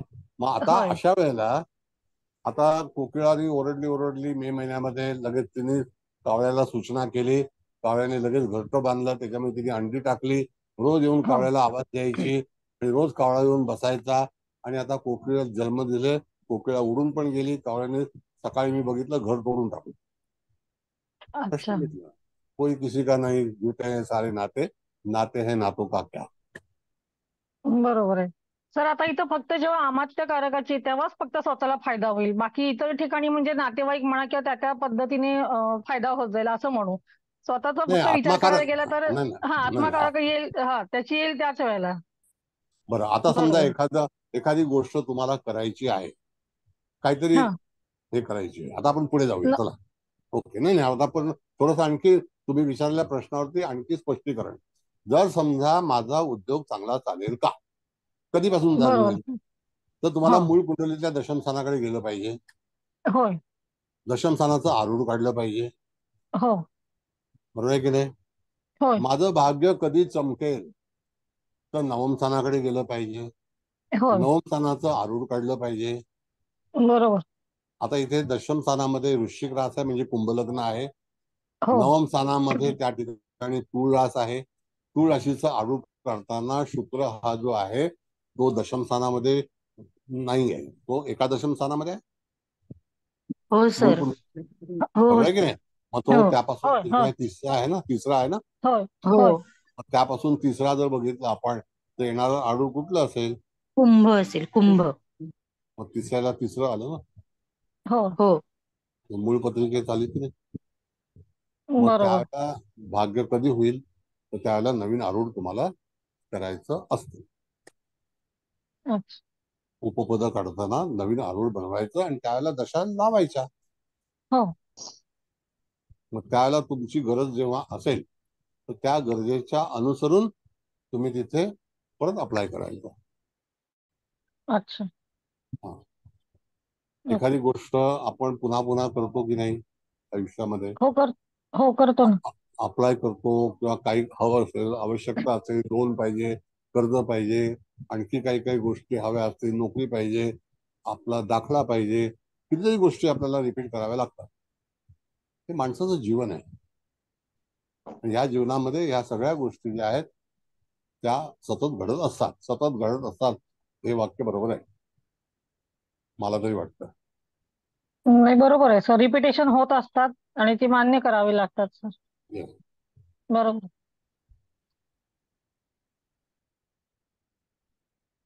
म्हणजे तिथे तुम्हाला आरूढ पुन्हा बनवायचं आहे. आता जर समजा धनस्थानाचं आरूढ बनवायचं आहे तर या ठिकाणी आलेली रास कोणती आहे, मीन आहे. बरोबर आहे. मीनेचा अधिपती तिथपासून कोणत्या स्थानामध्ये आहे तर त्या ठिकाणी नवम स्थानामध्ये आहे. बघा, हो सर. नवम स्थानापासून तिथे आपण जर परत नवम स्थानामध्ये जायचं आपल्याला तर तुम्हाला हो. येणारं षष्ठ स्थान आहे. हो सर. षष्ठ स्थानामध्ये आलेली रास जी आहे तर ती कोणती आहे कुंभ लग्नाला, कर्क रास. कर्क आरूढ झालं की नाही. हो सर. बरं, शेवटी रवी बदलला जाणार नाही हो. कारण तो फॉरवर्डच आहे ऑल टाइम. मग तो आत्माकारकच बनणार आहे. हो सर. फक्त राशीमध्ये परिवर्तन होणार आहे. म्हणजे राशीचं आरूढ बदललं जाईल. पण येणारी रास कोणती असेल? कर्क असेल. कशी असेल? तर दशम स्थानापासून दशम स्थान जर आपण बघितलं तर त्या ठिकाणी कुंभ लग्नाला कर्क रास येते की नाही? हो सर. अशा राशी पाठ पाहिजेत. नाहीतर तुमच्या जातकासमोर पुस्तक वाचत बसू नका. अशा आम्ही अनेक ज्योतिषी पाहिल्यात की पुस्तक वाचून नंतर मग तो उत्तर देत असतात. नाही तर उद्या या, मी कुंडलीचा अभ्यास करून ठेवतो. असे सांगणारे सर महाभाग मला आहेत. एक प्रश्न बोला विचारते. आता ही बोला. आपण मूळ मूळ कुंडली आहे बरोबर ना? त्या मूळ कुंडलीचा आरूढ काढले. मूळ हो कुंडलीप्रमाणेच ही उपपदं काढणार. पण त्यावेळी गोचर हे सतत बदलतच असणार ना सर? हो. तात्कालिक वर्तमान स्थितीमध्ये आकाशामध्ये जी गोचरची स्थिती असेल तिला प्रश्नकुंडली म्हणून सांगितलेली आहे. मग तुम्ही आजची स्थिती, आता आज तारीख 8 आहे की नाही? हो हो मग सर. आज सूर्य फॉरवर्ड आहे की नाही? हो 24 आहे. डिग्रीचा 24 हो डिग्रीचा आहे. 23-24 डिग्रीचा आहे ना? हो मग 23-24 डिग्रीचा आणखी कुठला ग्रह आहे का त्याच्या पलीकडे? एक तर तो बुध किंवा शुक्र असू शकतो. गुरु तर बिलकुल नाही. चंद्र असू शकतो. शनी 25 काल अंशाचा आहे आणि मंगळ 27 आहे सर. हा, मग त्यावेळेला तो जो सूर्य आहे तो भ्राताकारक होईल, हो भ्राताकारक होईल. नाही का? मग आता हो सर. कदाचित चंद्र होऊ शकतो, पण काल अमावस्या झालेली आहे. होय चंद्र 24 अंशावरती आहे सर कर्क्यामध्ये. म्हणजे अमावस्या झाली काल, होय. हो नाही का? परवा हो अमावस्या सर. होती ना? हो परवा हो झाली. हो परवा झाली. हे सगळी कॅल्क्युलेशन डोक्यात पाहिजेत आपल्या. पण हे जर आपण म्हणजे डोक्यात मला हे म्हणजे विचारायचं सर, हे आता आपण सगळं मूळ ह्याच्याप्रमाणेच पाहिलं आणि मग समजा आता आपल्याकडे या क्षणाला जातक आलाय असं आपण समजू एक, तर मग ओके. यावेळेची पोझिशन मांडून त्याचा पर्टिक्युलर प्रश्न आपण त्यावेळी ज्याने जास्त अंश व्यापले त्या पद्धतीने उत्तर देऊ शकतो. सोडवू शकता पत्रिका, काही त्याच्यामध्ये हरकत नाही. तुमचा विचारलेला प्रश्न हा योग्य आहे आणि तो तुम्ही त्याच्यावरती त्याचा वापर करू शकता. ओके हे ओके. अयोग्य काय आहे? अहो, कारण जर ते समजा हे आपले जे मूळ ग्रह म्हणजे मूळ अंश जे आहेत ते कधीच बदलणार नाहीत. नाही, जे आहे बरं, ते आहे. हा बरोबर. आता म्हणून मला मग सांगा. हा सर. बोला बोला बोला बोला बोला. नाही तेच म्हणजे मला तेच तुम्ही सांगा सर. तुम्ही ठीक आहे. सांगा. आता मला सांगा, LSRD तुम्ही शिकलात की नाही? हो सर. मग हो आता LSRDचा वापर कसा केला? लग्नावरती केला ना? हो हो R म्हणजे राशी आहे ना, S म्हणजे हो तारा आहे ना, हो आणि दिवस आहे. मग हो शेवटी हो सर. LSRD आलं की नाही? आलं आलं. मग म्हणजे आपल्याला हे आपण घ्यायला, ह्याच्यात हे त्याचा चालेल. बाप आहे. हे त्याचा हो बाप आहे LSRDचा. ओके. हो सर. कळलं? हो सर. तोच म्हणजे राहून राहून तेच येत होतं की आता आपण हे बघतोय ही उपपद पण मूळ ह्याचीच काढतोय. हो हो हो, बरोबर आहे. आता म्हणजे मग मगाशी आपल्याला कुलकर्णी मॅडमने सांगितलं की 27 अंशाचा कोण आहे? तो शनी आहे प्रमुख सध्या. असणार. हो. तो प्रमुख आहे. म्हणजे आता आज जर नाही, बघितलं तर आत्माकारक शनी शनी येईल. 27 ला, शनी 25 आहे 27 ला. मंगळ 25 27 आहे. अंश सर 25 अंश हा, शनी मग मंगळ त्या आणि 27 ठिकाणी मंगळ 27 अंशाचा आहे. मंगळ आत्माकारक आहे. 26 अंशाला वक्री होतो. मंगळ 27 अंशाचा आहे. कारण 26 अंशाला ग्रह शनी वक्री होतो आणि आता शनी नाही. वक्री झालेला आहे, नाही का? हो सर. हो हो वक्री झालेला आहे. गुरु आणि शनी हे दोन ग्रह नेहमी 26 अंशाच्या नंतरच वक्री होतात आणि परत ते मागे मागे जातात, मग परत ते येतात. हो सर. असं आहे. आज आत्माकारक जर बघितला तर मग मंगळ होणार आहे. अमात्याकारक मंगळ. शनी होईल Yes, आणि भ्रातृकारक रवी येईल. मग बाकी बरोबर. पुढे प्रमाणे. Yes. हो सर. चंद्र पण हो असेल ना? सर. चंद्र चंद्र 24 अंशाचा आहे. कमी 24 अंश. थोडं त्यांच्यापेक्षा कमी तो आहे. चौथा आला ना? 4 नंबरला. हो तो योग्य स्थानात गेला. योगकारक आहे ना तो. हो योग्य स्थानात गेला. आता तुम्ही केवढे हुशार झाला सगळेजण आला. तुमच्या हो समोर कोण सर. उभं राहू शकणार नाही. तुमच्यामुळेच आम्हाला ते आता हे होत चाललंय सगळं समजत चाललंय खूप. सगळी तुमचीच समजणार. आहे. हो सर. जर समजलं नाही तर माझा काही उपयोगच नाही. मी फक्त तिथे गप्पा मारण्यासाठी येतो असंच होईल. नाही सर. कळलं का? नाही सर, छान छान, खूप छान समजलं आणि छान समजतंय पण. खूप खूप धन्यवाद सर. म्हणून खूप जातक छान. आपल्याकडे येतो त्यावेळेला किंमत आहे, त्यावेळेला आकाशातली ग्रहस्थिती पण आपल्याकडे उपलब्ध असली पाहिजे. आणि ती उपलब्ध असेल तर ताबडतोब इमिजिएट आपण कुंडली, मी पहिला आम्ही ना रबर स्टॅम्पच बनवून ठेवला होता कुंडलीचा, अच्छा.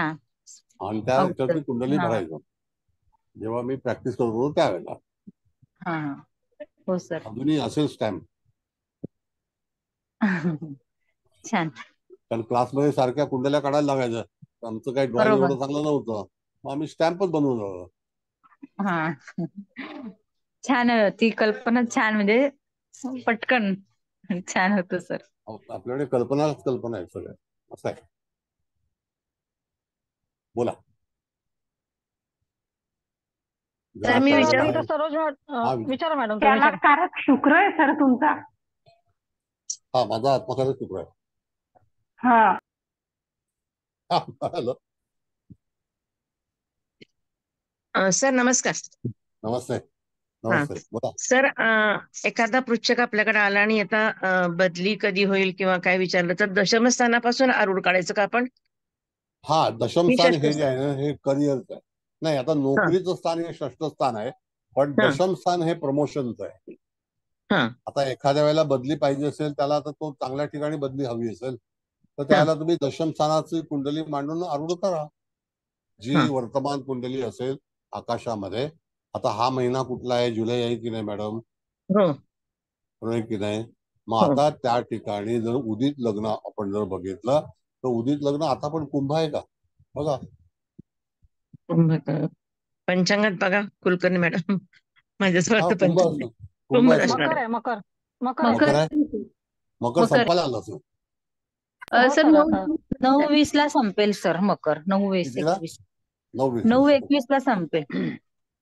मग आता त्या ठिकाणी मकर आलं, मग त्याचा हा स्वामी बघा. हा शनी. मग तो आत्माकारक होतोय का नाही? आज मंगळ आत्माकारक होतोय असं सांगितलं ना. औषधात्मक. हा हो सर. हो सर. असं आहे. बरोबर. हे सगळं पाठांतर पाहिजे. हम्म. म्हणजे मग आता हे बदली वासू दे किंवा एखाद्याला आता संततीचा चान्स घ्यायचा असेल तर त्या त्या स्थानाचा आरूढ काढायचं नक्की, आणि मग 100%. ते ग्रह आणि गोचरीचा. गोचरी. हा Yes, आणि गोचरीचा ते आरूढ. आणि त्याच्या त्या पंचमस्थानामध्ये कुठले ग्रह आले त्याच्यावरती मग आपण ते फलादेश करायचा त्याचा. त्याच्यावरती निर्णय द्यायचा. हा शेवटी निर्णय कसा आहे मॅडम, की ज्या वेळेला आपण एखादं आरूढ काढतो, तर हा ते आरूढ आपल्या कल्पनेच्या पलीकडचं असतं, कारण आपण ती व्यवस्था ठेवलेली नाही. जे असेल बर उपलब्ध तेच देणार. बरोबर असं आहे. बर. मग तुमचा हा प्रश्न पण बरोबर आहे. जर संततीचा प्रश्न असेल तर पंचम स्थानाचा आरूढ काढा. हा एखाद्याला घर विकत घ्यायचं आहे तर चतुर्थाचं काढा. चतुर्थाचं काढायला लागेल. एखाद्या भावंडाचं नशीब उघडायचं असेल तर तृतीयाचं काढा. बरोबर. एखाद्या भावंडाचं समजा नोकरी आहे, विवाह आहे, जातकाचे अनेक परदेश गमन आहे, अशा वेळेला तुम्हाला तृतीय स्थानाचं आरूढ काढलं पाहिजे, जे बरोबर. उदित लग्न असेल त्या. हम्म. बरोबर. उदित थँक्यू सर. लग्न हा LSRDचा एक पार्ट आहे. हम्म. LSRD सुद्धा छान आहे सर, म्हणजे त्याची हा, उत्तर खूप छान येतात. Thank you sir. थँक्यू. बोला भागवत मॅडम. सर, आता जर एखाद्याला उच्च शिक्षणासाठी परदेशी जायचं आहे, ओके, तर फाईन. तर मग आपण कुठलं मग स्थान पकडायचं? मग तृतीय पण आणि नवम पण पकडायचं का कसं करायचं विचार? उच्च शिक्षणाचा नवम स्थानाशी संबंध येतो. हा. प्राथमिक शिक्षण पंचम स्थानाशी येतं. हा. आता प्राथमिक शिक्षण माझा मुलगा पहिलीत पास होईल का हे कोण विचारायला येणार नाही. बरोबर. आता 7वी पर्यंत सगळे पासच होणार आहे. मला हो. वाटतं उद्या 10वी पर्यंत सगळे पास होणार आहे. हा. कळलं का? हा. कदाचित 9वी पर्यंत सगळे पासच होतील. हो, आता ते NEP मध्ये काय काढतील ते काढतील. हा. अजून. मग आता त्या ठिकाणी एखादा उच्च शिक्षणासाठी व्यक्ती आली तर तुम्हाला नवम स्थान जे असेल त्याचं उदित स्थान ठेवून तुम्हाला विचार करायचा आहे. हा. ओके. नाही मी कळलं का? परदेश गमन पण हा म्हणजे दोन्ही विषय होते ना त्याच्यात, म्हणून विचारले की बाबा उच्च शिक्षणासाठी पण मला परदेशीत जायचं आहे. तर मग बरोबर आहे. नवम बघायचं का नाही, 12वं बघायचं का नाही, असं? नो नो नो, 12व स्थान हे प्रवासाचं आहे, पण हा आपला हेतू काय आहे मॅडम? हा उच्च तर शिक्षण. शिक्षण आहे. हा हा, शिक्षण आहे. मग आता उदित लग्न जे आहे, मकर आहे म्हणजे कन्या रास येतं की नाही उदित लग्नाला? हा आता ते मकर लग्न का आहे ते तुम्हाला मी सांगतो. आजचा महिना कुठला आहे? जुलै, हा म्हणजे 7वा महिना आहे. हो 7वा महिना दक्षिणेला पकडला तर पूर्वेला हो कुठला महिना येईल? तर मकर. हा हम्म आहे की नाही सोपं? हो हो बरोबर. आणि संध्याकाळी 7:30 वाजता आकाशातली दक्षिणेची स्थिती बदलते. हा समजलं की नाही? सगळं नाही, थोडं थोडं समजलं. असं कसं? कमाल आहे. जगामध्ये सगळ्या ठिकाणी संध्याकाळी 7:30 वाजता स्थिती उदित लग्नाची बदलते, नॉर्थ पोल हा सोडून. हा ओके. कळलं का? हम्म जसं आपण बघितलं तर आपण सप्तर्षी आपण पाहतो की नाही, सप्तऋषी, हो हो तर ते ऑस्ट्रेलियामधून पाहता येत नाही, हो बरोबर कारण का ते दक्षिणेला आहे. बरोबर मग सप्तर्षी उत्तरेला आहे. असं आहे. बरोबर हो हा भूगोलाचा भाग आहे, हो खगोलचा पण आहे. बरोबर. ठीक आहे, चला आणखी पुढे. मुकेश भाऊना क्लास द्यायचा आहे. मुकेश भाऊ, क्लास आहे ना तुमचा? आहे सर. चला प्रश्न विचारा आणि कुंडलीची सोडवा. महादशेचा आपला आजचा विषय आहे. पुढच्याही याच्यामध्ये आपल्याला वेगवेगळं शिकायचं आहे. तर विचारा काय असेल तो प्रश्न आपल्याला पुढे तुमचे. सर मी विचारू? हा विचारा. सर जर शेतीविषयक जर मला काही प्रश्न असेल तर हो, मी कोणतं हे पाहावं स्थान? असं आहे मॅडम, शेती ही जी आहे ही चतुर्थ स्थानावरून पाहतात. एक भाग पहिला झाला. शेतीमध्ये जे काही उत्पादन आहे ते हा उत्पादन गुरुच्या स्थितीवरती अवलंबून आहे. हो कळलं का? हा, गुरु हा भरभराटी, शेती म्हणजे उगवते की नाही? हो हो हा, म्हणजे त्या ठिकाणी गुरुचा संबंध आला. आता जर हम्म, समजा तुम्ही द्राक्षाची शेती करणार आहात तर शुक्राकडे हा जायचं. बर नारळाची शेती करणार असाल तर मंगळाकडे जायचं. हा शेती कोणती करायची तुम्हाला? भाताची शेती करायची आहे तर शनीकडे जायचं.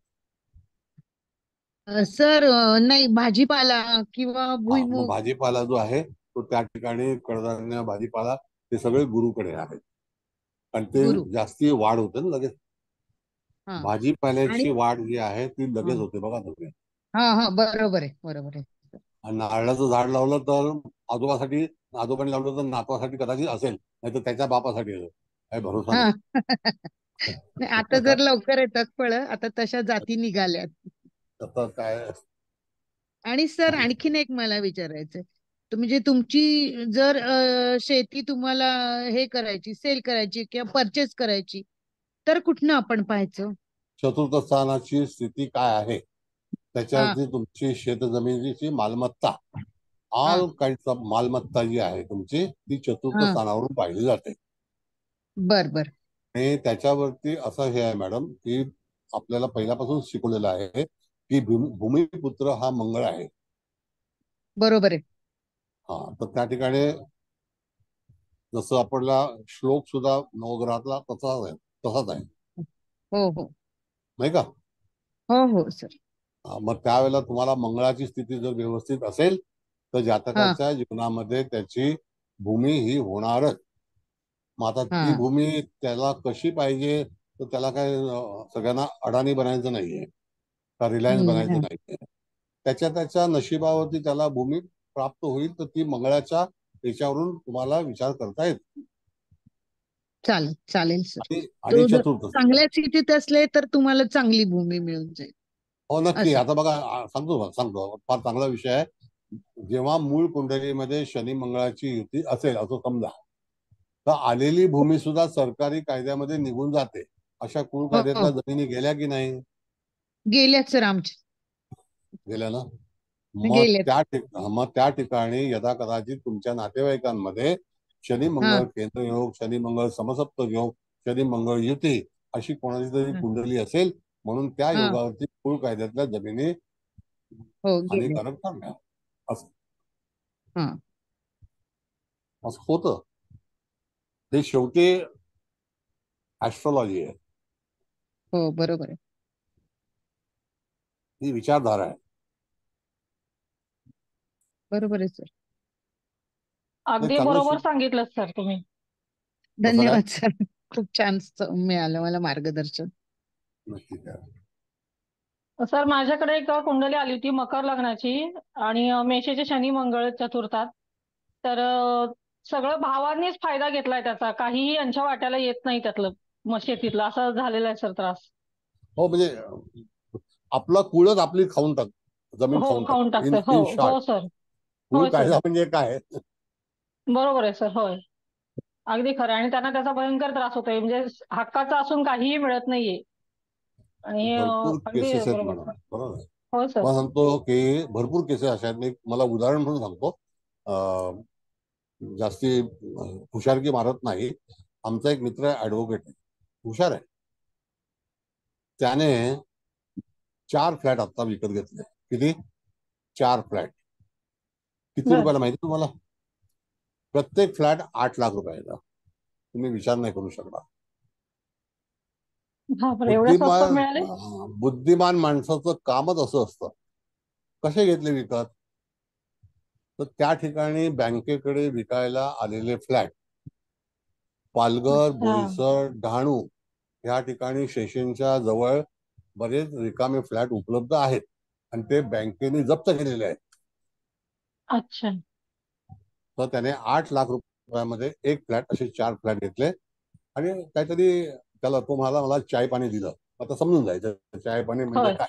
होय चहा प्यायला होय सर. घेऊन गेला का पाणी प्यायला घेऊन गेला, तो त्याचा भाग होय आहे. होय बरोबर आहे सर. होय. तर त्याने ते भाड्याने दिले आणि 32,000 रुपये त्याला भाडं येतं महिन्याला. आता 32 लाखाच्या इन्व्हेस्टमेंटमध्ये 32,000 रुपये भाडं जर येत असेल तर त्या ठिकाणी मला सांगा 10% व्याज झालं की नाही? झालं ना, आरामात झालं.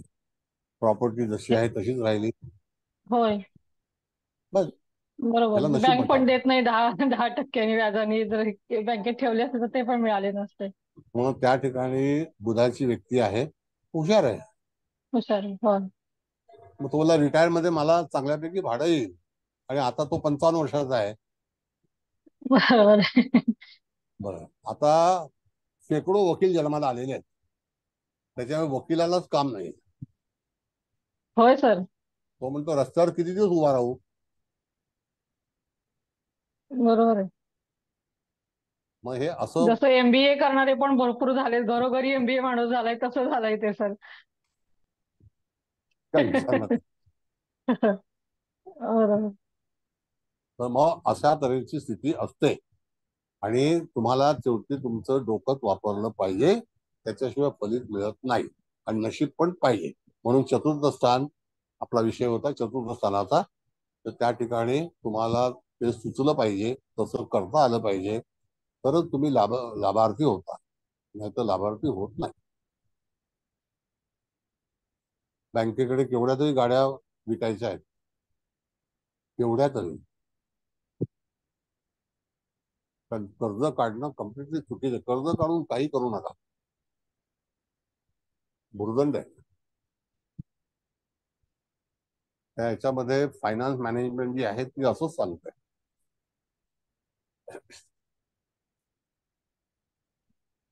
आता है ब्याज जो है ना रोज बढ़ता है, जैसे सूरज बढ़ता है वैसे ब्याज बढ़ता है. रोज व्याजाची वाढ होते. सूर्य रोज उगवतो, रोज व्याज होतो. पुढे आता अभिप्राय द्या. मोकळी भाऊना क्लास द्यायचा आहे. तुम्हाला कळलं नाही तर विचारा, अवश्य विचारा. चांगलं शिका, चांगलं शिकता आलं पाहिजे. पुन्हा आपल्याला दुसरे विषय पण घ्यायचे आहेत, काही चिंता करू नका.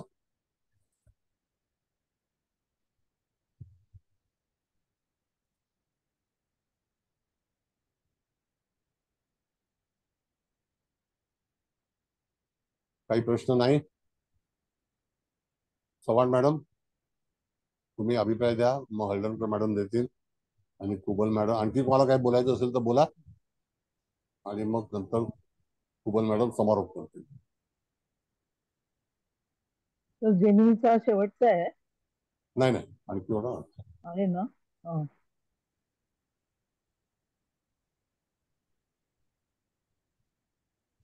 बोलू सर? हा बोला ना. आता पळणाऱ्या लोकांकडे बघतोय मी जरा, पुढच्याला पहिला काढून टाकेल. तर आतापर्यंत कोणी शिकवलं नाही असं तुम्ही शिकवलेलं आहे जेमिनी बद्दल. खूप छान झाला क्लास.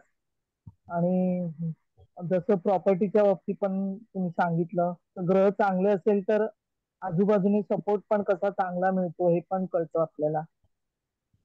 ग्रह चांगले हवे कुंडलीमध्ये. तर तुम्ही शिकवल्याबद्दल, एवढं छान शिकवलं जेमिनी, सगळ्यांना चांगलं समजलेलं आहे आणि अशा पद्धतीने घेतलेलं आहे तुम्ही. तर तुमचे किती धन्यवाद मानले तरी ते कमी आहेत. धन्यवाद खूप नका छान मानू, सर. फक्त तुम्ही काम करा. ऐका, पैसे हा. कमवा चांगल्यापैकी सगळ्यांनी. हा. पैसे तुम्ही मिळवा, पैशाची फार आवश्यकता आहे. तुमचा डोक्यातून राग काढून टाका, तुमच्या डोक्यातून घमेंड काढून टाका, पण पैसे मिळवा. तुमचा स्वभाव बरोबर. बदली करा, त्याच्यामध्ये पैसे आहेत. स्वभावात पहिले पैसे आहेत, लक्षात घ्या. अगदी बरोबर आहे. एनिवे, बोला मॅडम तुम्ही. छान छान सर, खूप चांगलाच सल्ला देता.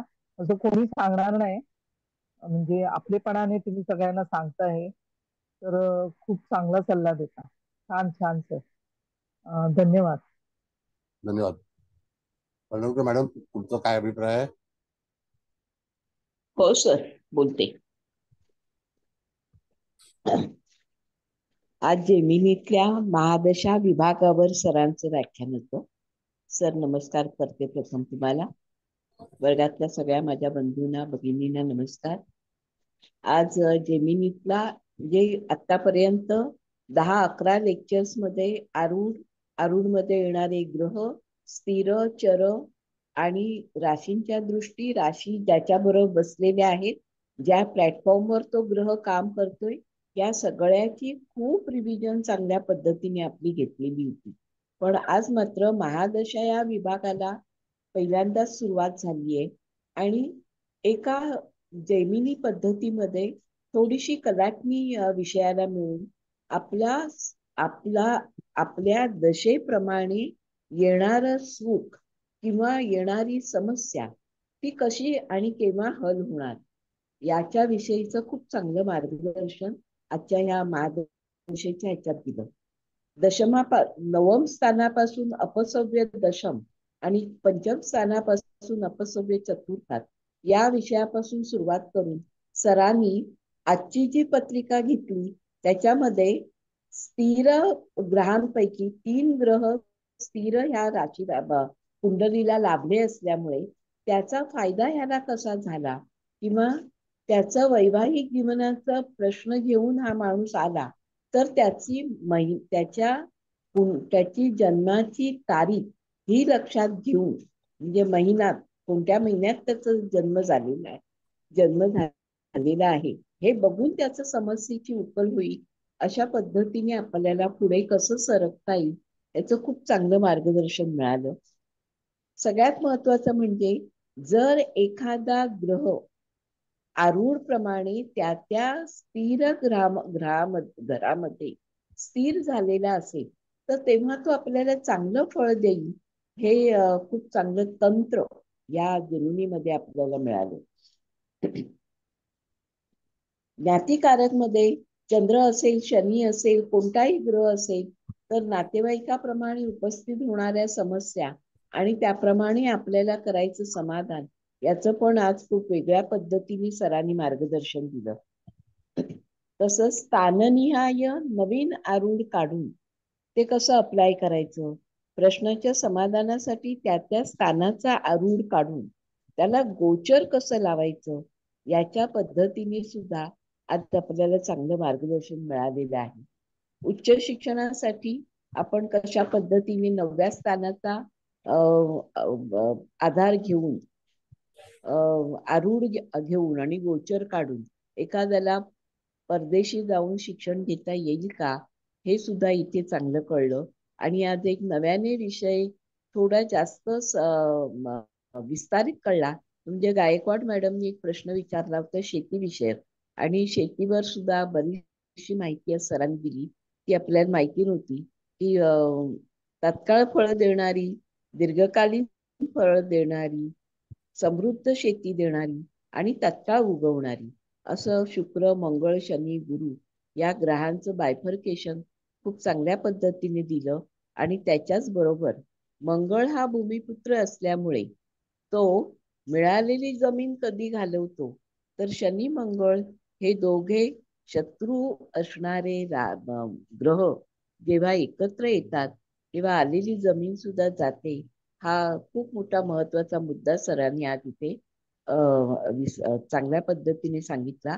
एकूणच व्यवहारात आपण कसं वागावं, कुंडलीमधले ग्रह आपल्याला काय दाखवत असतात, त्याच्यानुसार कसा आपल्या वर्तनात बदल करावा आणि ग्रहांची मदत कशी घ्यावी, असं खूपच रंजक पद्धतीने आज मार्गदर्शन मिळालं. सर, मी माझं एवढं आज मला आवडलेल्या खूप गोष्टी आहेत, त्या खूप गोष्टींचा धावता आढावा घेऊन माझं अभिप्राय आटोपत घेते. थँक्यू सर, खूप खूप धन्यवाद. धन्यवाद. धन्यवाद. आता आणखी कोणाला काय बोलायचं आहे, नाही तर मग आपलं कुबल मॅडम आहेत ते समारोप करतील आणि मग मी क्लास मुकेश भाऊंच्या ताब्यामध्ये देईन.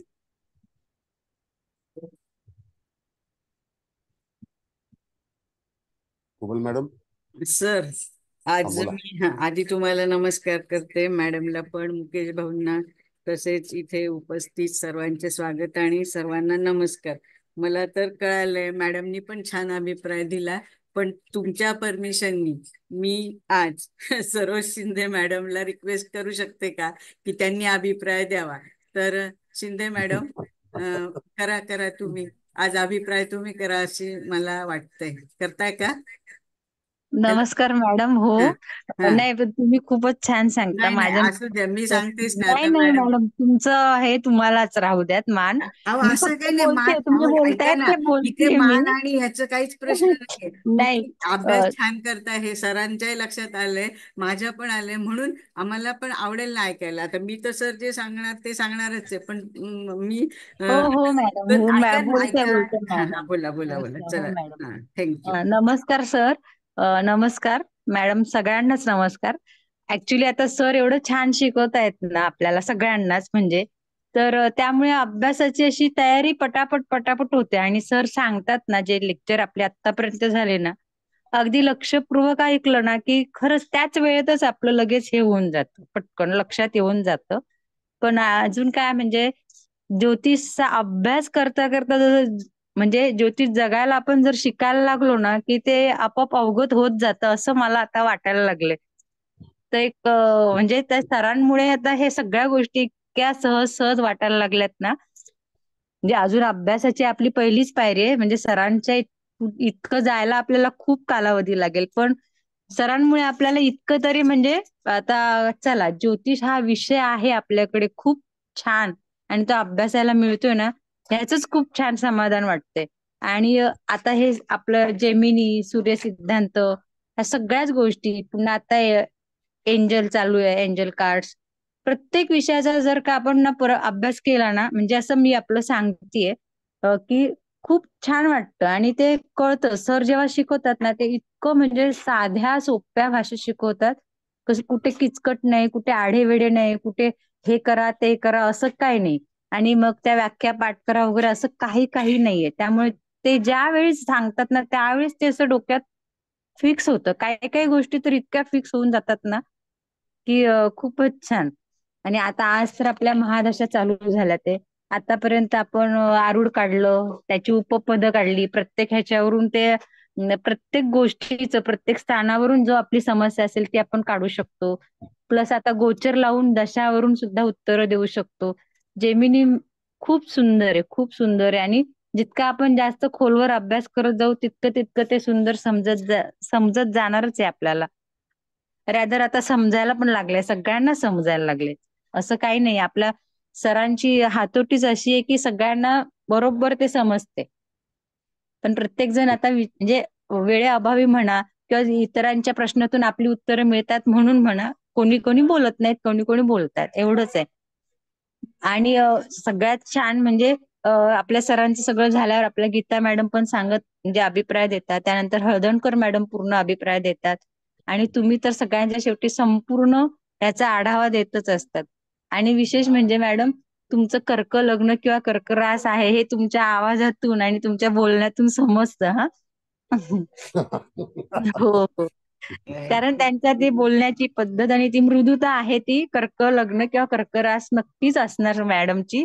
एवढं निश्चित समजून जाते कारण हे सुद्धा आता समजायलाच लागलेलं. हो ना, बरोबर ना. म्हणजे अजून तर सर शिकवणारच आहेत आपल्याला काय काय, पण त्या अगोदरच थोडं थोडं समजायला लागले. या सगळ्या गोष्टी सर तुमचे धन्यवाद मानायचे ते किती मानायचे आणि काय ते सगळं कमीच आहे सर. तरी पण सगळ्यांच्या वतीने मी तुम्हाला कोटी कोटी नमन करते. आणि कुबल मॅडम तुम्हाला पण शतशः धन्यवाद. धन्यवाद. मॅडम मला काही नाही, सगळं काय सर आणि गीता मॅडम, मी पण तुमच्यासारखीच एक विद्यार्थिनी आहे. हो सर. हो madam. Thank you thank you madam. Thank you. Thank you sir. Thank you sir. धन्यवाद धन्यवाद. बरं ठीक आहे. आता कुबल मॅडम तुम्ही 2 शब्द बोलणार आहात हा, का? बोलते. मला म्हणजे यांच्याकडनं ऐकायचं होतं, कारण ते आपण प्रश्न विचारतात ना, सगळेच विचारतात. आपल्या ह्या कुलकर्णी मॅडम विचारतात, भागवत मॅडम पण, म्हणजे पण ह्या शिंदे मॅडम मला असं उगाच वाटलं की म्हणजे त्यांचा अभ्यास जेमिनीचा. मग मॅडम तुमचं काही झालंय का क्लास, का फक्त सरांच्या ह्याच्यावर? हॅलो. नाही मॅडम, सरांच्या ह्याच्यावरच, फक्त नाही, सरांच्या मग छान, ह्याच्यावर तेच ना, म्हणजे जमिनी. तुमचं हो अभ्यासात सातत्य आहे, म्हणजे असं मला म्हणायचंय. ते हो लक्षात हो येतं हो म्हणजे मॅडम. पटकन, कारण मी पण टीचिंगच केलेले ना, त्यामुळं हो म्हणजे विद्यार्थी वाचता येतात म्हणजे बघ. हो हो चला, हो ठीक मॅडम. आहे. थँक्यू. चला थँक्यू. सर, परत तुम्हाला नमस्कार करते. चव्हाण मॅडम तुम्हाला पण नमस्कार. आणि आपल्या हळदणकर मॅडमनी तर डिटेलमध्ये समारोप केलाच आहे. शिंदे मॅडम तुम्ही पण छान समारोप केला. आता मी पटकन आवर्त घेते. तर आता ही जेमिनी कुंडली आल्यावर सगळ्यांना माहिती आहे की अगोदर ते आरूढ लग्न म्हणजे त्याप्रमाणे मांडून घ्यायचं. मग ते चरकारक काय काय आहेत ते पण मांडून घ्यायचे. तर आजच्याच पत्रिकेत बोलायचं ठरलं तर 3 म्हणजे सूर्य, बुध आणि मंगळ हे तर अगदी म्हणजे छान आलेत ह्या कुंडलीत. आणि मग बाकीचे शनी आहे गडबड करणारा, कारण तो चतुर्थ स्थानाचा काय कारकही नाही आणि काहीच नाहीये.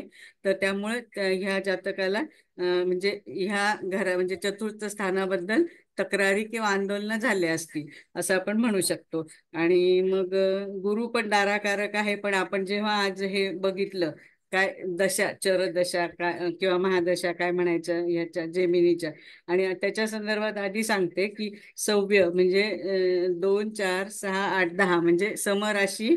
सव्य म्हणजे क्लॉक वाईज जाणार.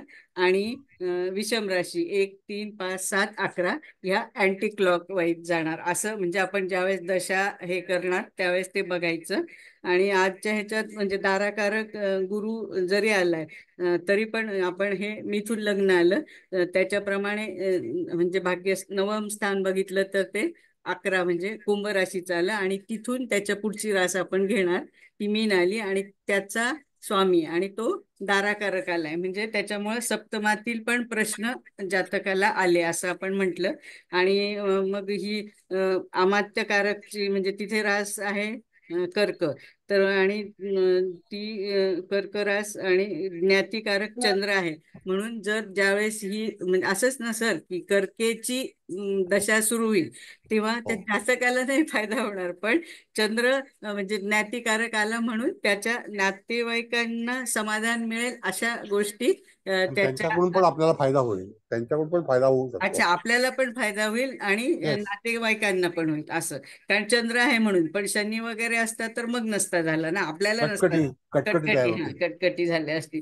तर ते तर खूपच छान सांगितलं. पण माझा आता वेळ झालाय, पण बहुतेक तुम्ही पुढे सांगाल. हे आम्हाला दशा कळाल्या, सव्य अपसव्य ते पण कळालं. पण ह्या दशांचा कालावधी पण असेल का असं मला विचारायचंय. आणि एकच आपण वर्ष एक वर्ष एक वर्ष. आणि मग आपण इतर महादशात आणि त्याच्यात कसं म्हणजे दशा अंतर्दशा नाही. आंतरदशा तर हे काहीच नाही. नाही इथे पकडायचं. बरं, ओके. नाही. मग ते कळालं. आणि अजून आपण आज जाता जाता बरेच चांगले पॉईंट सांगितले की अष्टोत्तरीत केतू दशा नाही, त्याच्यानंतर शनी गुरु 26 किंवा 26 डिग्रीच्या पुढेच वक्री होतो. आणि मग ते घराच्या संदर्भात त्या गायकवाड मॅडमनी सांगितलं तर ते पण छान सांगितलं. म्हणजे गुरु फळभाज्या किंवा त्या जे पटकन ग्रोथ होतो त्याचा कारण. आणि नारळ वगैरे समजा हे जरा उशिरा फळं देतात तर त्याचा शनी. म्हणजे तुम्ही तर दरवेळेस असं काय काय काय काय छान आम्हाला सांगतच असतात. तर हे छान म्हणजे आजचं लेक्चर अतिशय उत्तम झालं. म्हणजे तसं तर खरं सुपर सुपर सुपर ऍडव्हान्स लेवलचे. अजून एकदा दोनदा ऐकलं की अजून छान कळेल. पण कळालंय म्हणजे म्हणजे एकंदरीत कसं पुढे जायचं त्या दशांना तेवढं छान कळालंय. आणि मला वाटतं सगळ्यांनाच कळालं असेल. तसं त्यासाठी तुमचे खूप कोटी कोटी तुम्हाला वंदन, धन्यवाद. And hats off to you and your divine soul. Huge gratitude, huge gratitude, huge gratitude. Thank you. Thank you very much. धन्यवाद. धन्यवाद मॅडम. सगळ्यांना शुभरात्री. आणि असं येत राहा, शिकत राहा, शिकत राहा, तो आया शिकत राहा. Thank you sir. धन्यवाद सर.